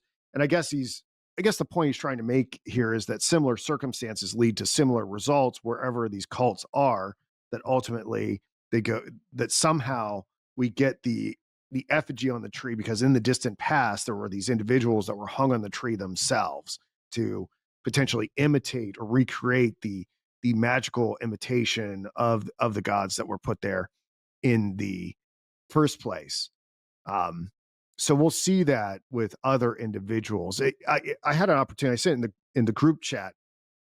I believe the flute playing that's associated with Marsyas is this like double reed flute. There was this guy that I wanted to use as material. I was like, hey, can I messaged him. I was like, can I show like 10 or 15 seconds of this? And he's like, yeah, for X amount of money. And I was like, no, I'm not going to do that. But so we're not going to play that because I don't want to get into a negotiation or issue over copyright. But you should check this out, what the ancient Greek double flute sounded like. It's particularly haunting. Did either of you have a chance to listen to it? I did not. So I'll have to go back. Well, You said it's check the chat. haunting? Oh, Yeah, it's pretty haunting. Don't play it. Don't play it. I don't want to No, get in no, trouble. no. Yeah. You know, Were you going to say Ostic? just that I thought I might be getting the front seat here to enjoy the performance. Yeah, I I'm thought just so kidding. too. It didn't work out. It didn't work out. that's okay. I I totally did. understand. Um, do you know his name so people can go search it? I don't off the top of my head. Okay. Let's not worry about it because we've got 45 minutes or Okay. 40 minutes now. All right, so let's go to the next slide. This is one of the biggest revelations that I wanted to pass on. I'm going a little quickly over this, but Yeah, it'll can be I make fun. one comment? Sure. A lot of the stuff in these chapters, I was just thinking how it plays out in what I know as Southern Americana, like not South America, but the South Sure. in Go on. America. And a lot of it is not so great. I think some of the lighter stuff is we're talking about these like music, battles. And you have The Devil Went Down to Georgia is a really popular song here. It's the whole story about how he got into a fiddle contest with the devil. And you even But he see wins. He wins, but he doesn't he? wins. So it is Yeah. different. You also see that brought back into Futurama. I think Futurama is a gold mine Sure, sure. I bet it is. for a lot of the Golden Bough. So that one's more fun. And then, of course, unfortunately, we have lots of stories about lynchings and, hanging slaves from trees. And a lot, it's very sad, but that is a very it's an image that comes to mind as I was reading through all of this, and they talk specifically about sacrificing a slave in this manner as part Mhm. of their, seasonal sacrifice to keep the gods' favor. And Well, anyway, that detail is going to become very relevant for the big aha that I had here. But okay, before we go well, to it, I wonder if Osik has any idea what I'm about to show him. Jordan didn't, and then I laid the book cover in front of her, and she's like, "Oh my god, I see it." you had sort of primed me, but you put I it in had front of me and primed you're you like, for it. what do you see? All right, let's just go to it. It's hard to guess. All Like, I right, don't look know. at It this. just kind of clicks into place. So when I was preparing this presentation, I was looking at my book, I was looking at Dealey Plaza, and going back and forth, and then I had my eureka moment. Dealey Plaza is a tree. Look at this industrial turn of the mid-century design here on the cover of my copy of the Golden Bough.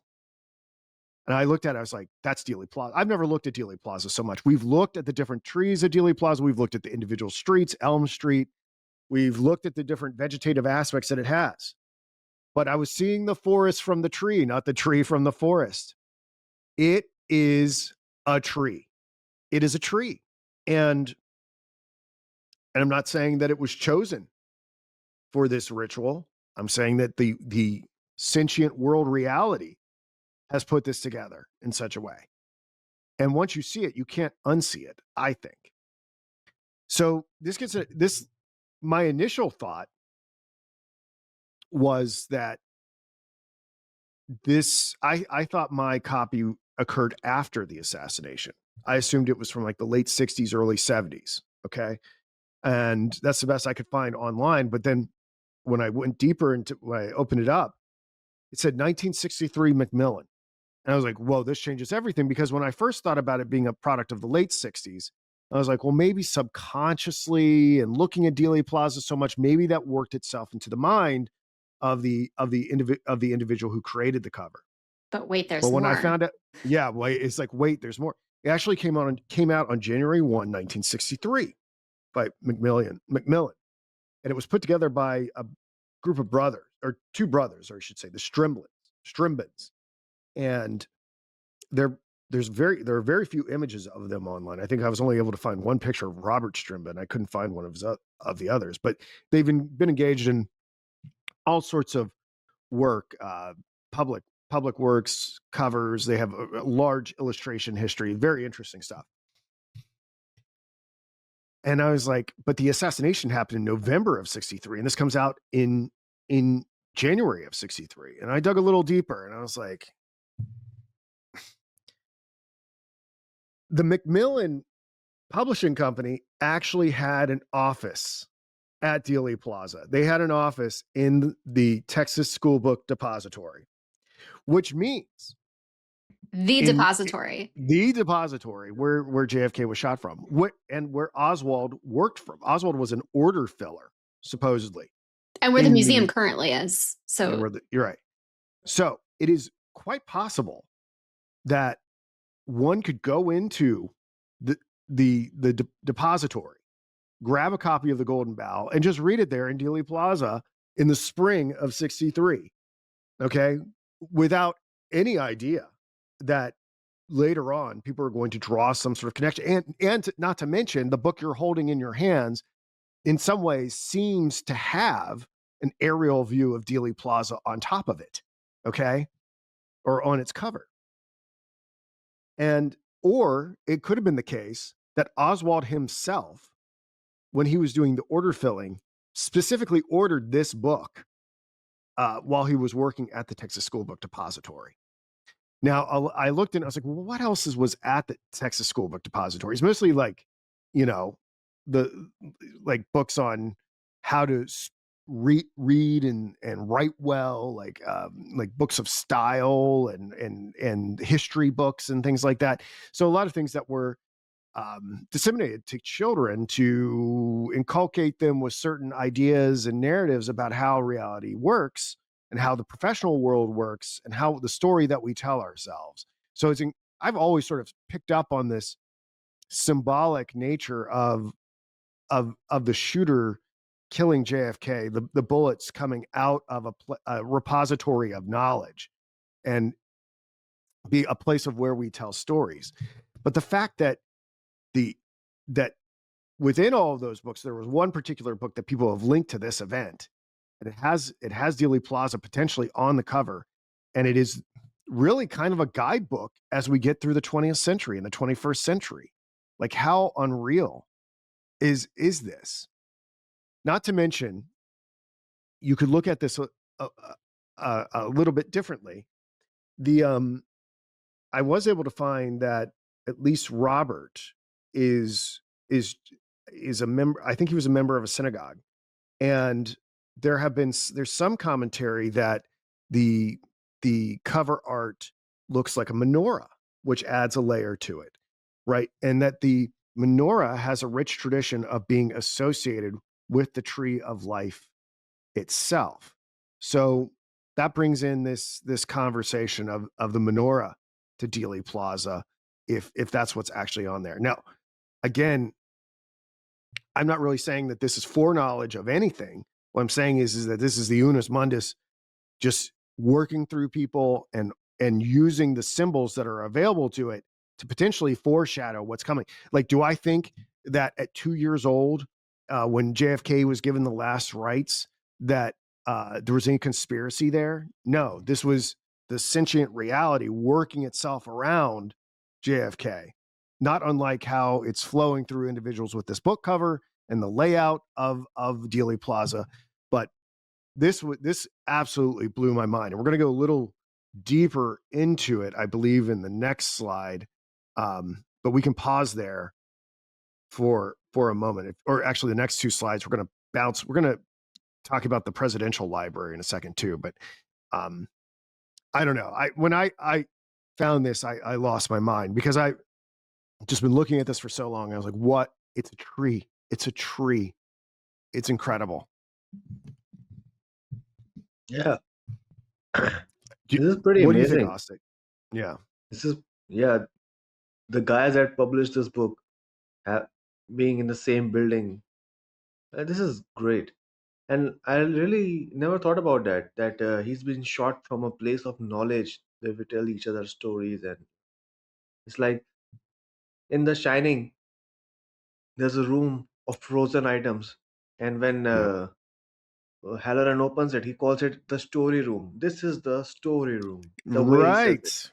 Yes. So it's like where we store our stories and where things are frozen in time. I mean, even Jack is Yes. frozen at the end. So it's like Yeah. things that are frozen are wanting to get back to our current reality. The stories we tell, like things emerge from that. I mean, if where did Wendy store Jack? She stored him in the story room. Now he's the story. He's not real anymore. Suddenly, Jack comes back empowered with a vengeance, emerges from the story, you know, to attack in the real world. That's another thing. But yeah, this thing that you said, like them having an office there, that's pretty incredible. And Yeah. I really like this idea. And Pretty happy to be yeah, here. in the the photo in the top left hand picture, we've looked at this relief of Attis dying underneath the tree, and there being the image of Attis being the effigy being on the tree as well. So if we see Dealey Plaza as a giant tree, then we can see both the Attis figure, and if we're taking these images to be effigies, that these are effigies hung on the tree.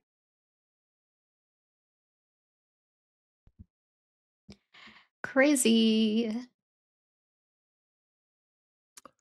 There's more to it. I don't there you see these like white, like horizontal arches and whatnot. I don't know if that connects to like the menorah nature of it at all, but I feel like those are important. I don't know what they're called. I think they start with a P, but I feel like at some point I'll have to go deeper into that and what that means.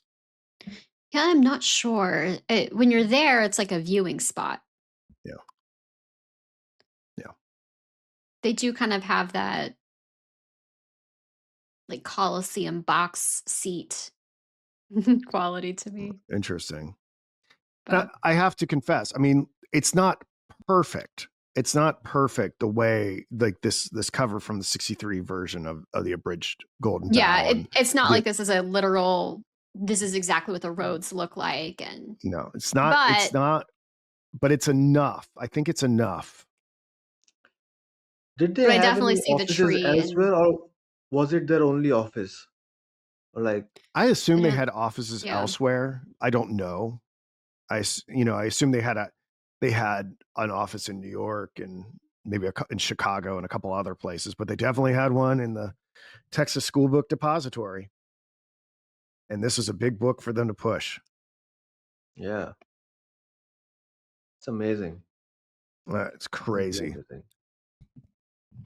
Now, if we could, Jordan, if we go to the presidential library real quick, I would say is less compelling than that, but we even see elements of the Attis ritual, and maybe this is just something that happens. I think there's a lot to be said about the presidential library that I have not even begun to tap into, but we can see the presence. These are Japanese pine trees, so we see that there are evergreen trees, and then they're associated with a water source.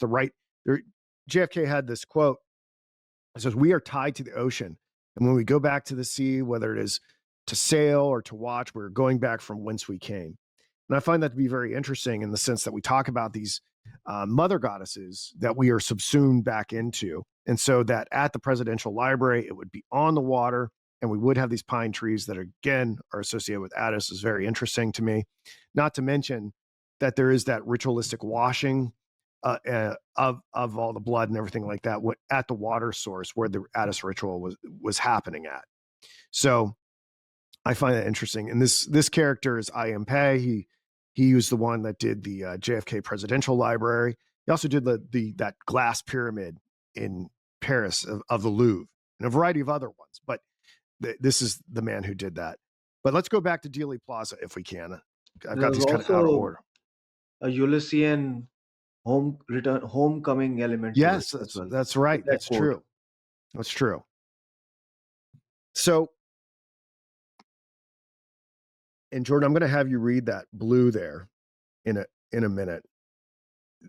What I'm pointing out here, this is a street map of Dealey Plaza. And when I dug a little bit more into it, and I haven't talked about this at all, the Trinity River, if we see Dealey Plaza as a tree, which I think we rightly can, we can see that those three streets, Elm, Commerce, and Main, unify under the underpass and become Commerce Street, okay? And that Commerce Street goes over top of the Trinity River. So the fact that we would have something like a sacred tree where this air quotes ritual or eruption of the collective unconscious is happening go over a river associated with God himself from a Christian perspective is profoundly fascinating to me. Not to mention it the name Trinity clearly brings into conversation the Trinity test, which we've looked at through the calendar, is connected to JFK via the Apollo launches and also the death of his son on July 16th, 1999. So, and you start to think about this stuff, and it's like, and again, this would be my argument against a conspiratorial view of this. I was like, I just looked up, when was the Trinity River named? How did it get its name? When did it get its name? It got its name in like 1690. So that would mean that if like this contra like the synchro mystics and individuals who think that there's like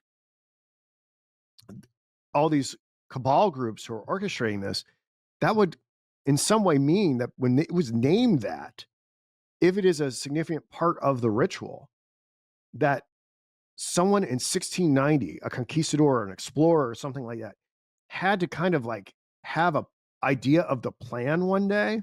And I think that becomes like implausible that some man with whose name means ugly head, who's got all these other archetypal markers or whatever, is going to be shot and killed in the square here that will be built one day.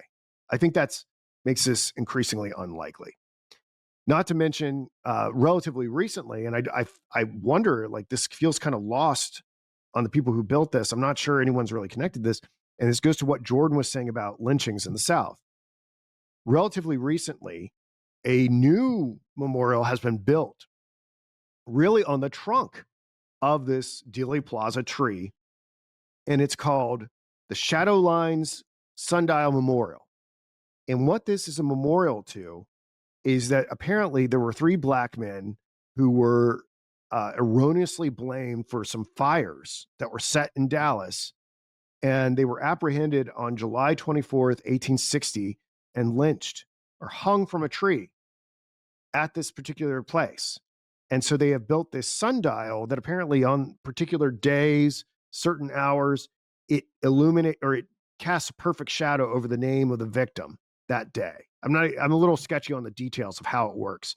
But then we're bringing like the entire environment, the water, the roads, the greenery, all of it is being used to tell some sort of archetypal story here. And now we have the sun itself casting a long shadow on this event. Perhaps you could argue there's something Christic about this in terms of how like the sun went dark when Jesus was hung on the cross. But that too is an element in all this. Getting back to what Jordan had to say about lynchings. And I think all of these elements are leading me to develop a new term and a new corollary for this emerging theory that I have here called archetypal psychogeography. So we've talked about archetypal psychohistory. Now we're going to talk about archetypal psychogeography. Jordan, would you read that? Sure. Archetypal psychogeography is the study of the resonance between the human collective unconscious and the physical landscape, proposing that geographical alignments and place name coincidences are driven by archetypal magnetisms, natural attractors that pull historical events into meaningful clusters through a process of self organizing symbolism. The framework directly contrasts with the mystical toponymy of Michael Hoffman II and James Shelby Downard. Whereas Hoffman and Downard viewed these patterns through a lens of conspiracy, attributing to them a cryptocracy using quote word wizardry and ritual to manipulate the masses, this view favors emergence. In this perspective, the revelation of the method is not a taunt from a hidden elite, but a moment of collective synchronicity where the landscape acts as a mirror, revealing the hidden, fractal structures of the human psyche that manifest, quote, naturally without the need for a central architect. So there it is. Thoughts? I think it puts it well. We've talked about this before, but in my mind, these are different layers of what's happening. But I do see that there's this. I love that the word emergence is used here. I think that's exactly what I see happening in my own world, in my own life, and reality around me. And there are people who are aware of the emerging patterns who lean into them or even try to reverse them. I was thinking about, I mean, how would you, I was thinking from your side, like, how would you communicate this idea if we want to communicate in a book? So I was thinking, Mm. like, what kind of counter arguments people could make. I mean, people who could make counter arguments like, if you're talking about Trinity River, there's not a whole conspiracy. Like, I just don't want to get into it. Yeah. But like this idea about emergence is very hard to explain to someone who has not himself seen it. So that's what I was fearing. Like, I'm not criticizing you or anything. I'm saying like, uh, if Young was a professor and he was a lecturer as well, so he had a way to communicate his ideas, and then he would go on to some sort of different stuff. So I'm trying to think Well, of like what would be the gateway to bring people for all these ideas, because these are very heavy ideas and they require a person to have a lot of background and exposure to evidence. It's like you cannot Y- just say like, okay, these things are happening. Yeah, People no, could I attribute agree. it to coincidences. So I was thinking that like, what could be the gateway to speak to people personally and then bring them to these ideas, because these ideas themselves are very solid, but like you have to break them away from the natural conditioning in a way, because people are not conditioned to think in this way. They're conditioned to think of these things as coincidences or just okay, like it's very hard for them to see, like. Yeah, that's a fantastic question. I mean, I think about as we progress. I mean, obviously, I have accumulated a lot of material that I think about how it's going to format into a book. And in my mind right now, I kind of see that there would be a well argued essay laying out the theory in general with all its corollaries and terminology, and then also a corresponding glossary of all this complicated language that would be available to an individual perhaps has interest in this, and perhaps that theoretical display will, I guess, make it a little bit less scary, and people might actually understand that there's something intriguing intellectually that's going on here. But the implications of it are scary, right? Obviously, this is something that a normie would not want to contemplate. This is not something I would want to contemplate 10 years ago, but here we are. And then I've thought about, because it's just like, how do you, there's so much air quotes evidence. Some of it's stronger, some of it's weaker, some of it can be turned stronger, some of it might be turned weaker with critique. I'm thinking about just having entry essays and perhaps allowing other individuals to come in and edit and deposit their thoughts and critique it and whatnot, like some of these symbol books that we use. But could you ever take someone from a consensus reality perspective, and regardless of how much evidence and how well you argue it in presentation, dressing it up in quasi or real academic language, could you ever move them into a state of acceptance with this? My experience is probably not. I don't know if there would be anything that I could do to move someone unless they've already sort of started to encounter it themselves, put some of the pieces together, and or the Overton window has shifted so much within our society that it becomes a more plausible way to explore and explain things. I think there are sociological factors that I can't really induce, and really this would be the audiences for people who are already starting to think this way. Do you think there? Yeah, that. I mean, I don't know. I don't know how I could turn a normie into someone who, because honest to God, it is a great burden to try to do this stuff. Okay, because there's not really a lot of people who want to meaningfully engage with it. Like I present it here with the hope of critique and improvement. Like you, for an idea to really develop, it has to enter into the arena of ideas. And when you have the smartest people alive being completely anti synchromysticism, where are you supposed to go to get pushback and develop? Because that's iron sharpens iron. I I'm not exactly sure. There are many less controversial, many over the years. There have been many more easily provable things that I have tried to communicate to people, whether it's a different type of cosmology or something like the Mandela effect or something like that.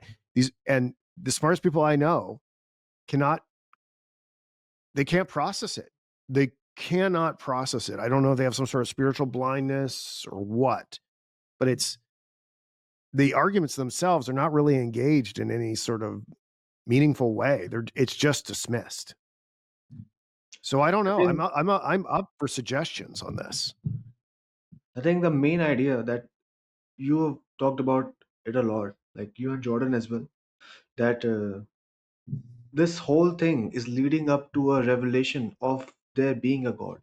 I think that Yeah. could be the central idea that is supposed to, you know, bring in people, because that's an idea that people feel gravitated towards. And since, I mean, I'm not talking about this in terms of marketing the book or something. It's like there's so much chaos and misery around the world, like these days.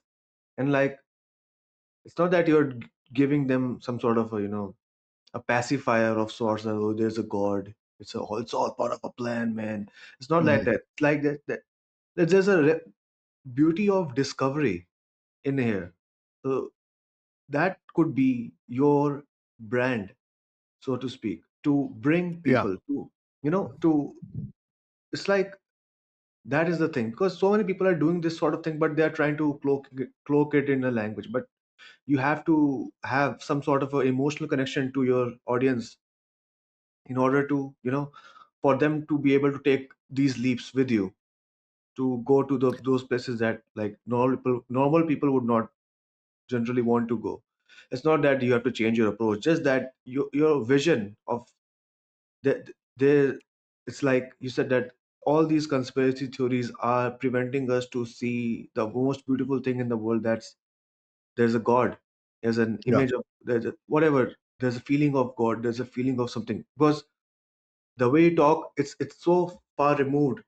You have to remove yourself from this earth and see it from afar, and then you begin to see a few things happening. Yeah. So it takes a lot to bring people to that level. People write whole novels just so that towards the end, some reader might get this feeling that they're floating above the world. So it Yeah. takes craft as well. But I'm just trying to think like, how would you go about it? But yeah, that idea, I mean, even I was very skeptical of you, to be honest. Like I was like, okay, what is Dr. Luke talking about? But like, since you have shown me so much evidence, you have interacted, you have tried to, maneuver your way. Now I feel more close to your ideas in a way. Now I can see it. Now I can see what Young was talking about. Now those ideas don't seem so far-fetched, because I can feel it in myself. I can feel it in the air and how our world works. And so I don't know. Maybe it's a me Well, you would problem, be the but best. yeah, You would be the best person to ask, right? Because, like you said, you were skeptical about all this. I haven't tried to be like, no, Osick, I know answers, and you've got to see it my way. But over the months that we've been doing this, it sounds like it's like kind of worked its way in. So, I mean, I think you're kind of, and I appreciate you being part of this. I mean, you're part of the answer to this. I do notice that when I do like the short little videos, we haven't done many of them, but like when I do these like little 90-second like esoteric interpreter on the ground thing, and then I don't really get into conspiracy or anything like that, just like, oh, talking about the meaning of a bell or a rose or something like that. I notice that people respond to that. Like that seems to be what people are ready for. If I was to make like a little video on the symbolism of the bee, not connecting it to all the weird things that we talk about. I know, so I go out in public, people go, "Oh, I saw that. That was really interesting." That seems to be one way to get people to start seeing the reality a little bit differently. I've yeah, yeah. experienced that personally, but you hit them with this whole thing and like, "Oh, the moon landing's about the alchemical marriage." Like, no, that's not. You can't lead with You, that. yeah, you cannot. And then you turn into some. They categorize you as some sort of a weird conspiracy esoteric dude, Yeah. because like you don't want to be categorized as that. You want to be categorized No. as someone, like someone would like to talk to, someone would like to have a beer with. So Yeah. yeah, I think that's a good idea that you're talking about. Get the tangible things first, get them right, get them, like, give them what they want, and then they will eventually start coming to all these other ideas. Just that. Yeah. Yeah. Well, we have 3 minutes left. Do we have 3 minutes left, Jordan, or do we have 8 minutes left? Uh, Three. a few, yeah. Okay. All right. I'm gonna we'll close it with this because then we'll pick up something else. I'm just going to talk Okay. about this for 1 minute. Um, and then Jordan and Osik, you have the last word. If you can just go to the next slide. This whole stuff about hanging from a tree, all these different gods and representatives or whatnot. There is something known as the Thornburn position, where it's like a nervous response to certain conditions that cause a person's arms to go up like this, and it in some ways is like being hung upside down from a tree. It also, some people have JFK makes this very strange movement when he gets shot where his arms go up like that. It is a little bit like being hung upside down. That's all I'll really say. It's this the way that it's explained. When he recoils from that first shot, it's called the Thornburn position, and it looks like he's kind of upside down.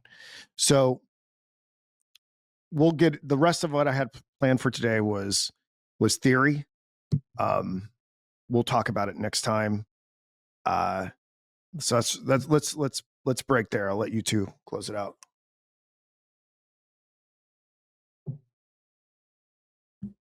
Yeah, I would, I guess, enclose first off the Dealey Plaza being a tree. It's so obvious now, even if it doesn't perfectly line up with the maps and everything. But it's so fascinating. The fractal is endless on every level. We see this tree symbolism play out, and I'm personally becoming more and more aware of some shadow, darker uses of it. But Yeah. also, there's some really beautiful light uses of it.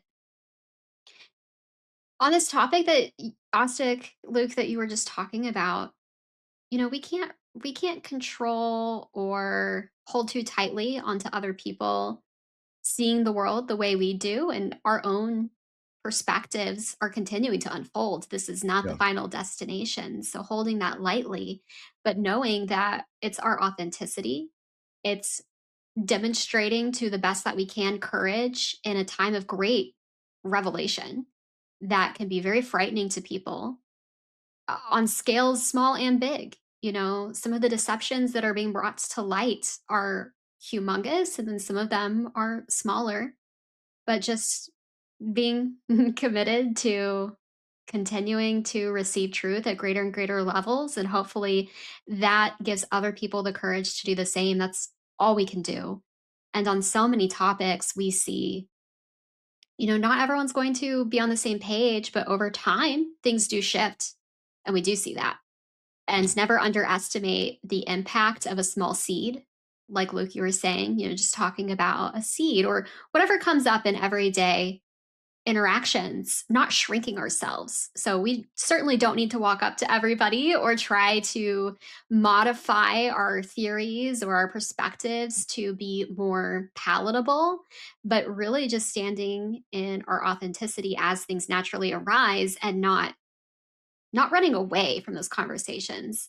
And Luke, you demonstrate this a lot. I think, in some ways, maybe you went on the extreme of being very open, but I see every day when you have conversations with people and things naturally arise, you don't dilute who you are. And I think that's so important, because I know it's very easy when people open up to us to just go along to get along. And so that doesn't mean we need to be disrespectful or abrasive or rude in any way, but not shrinking.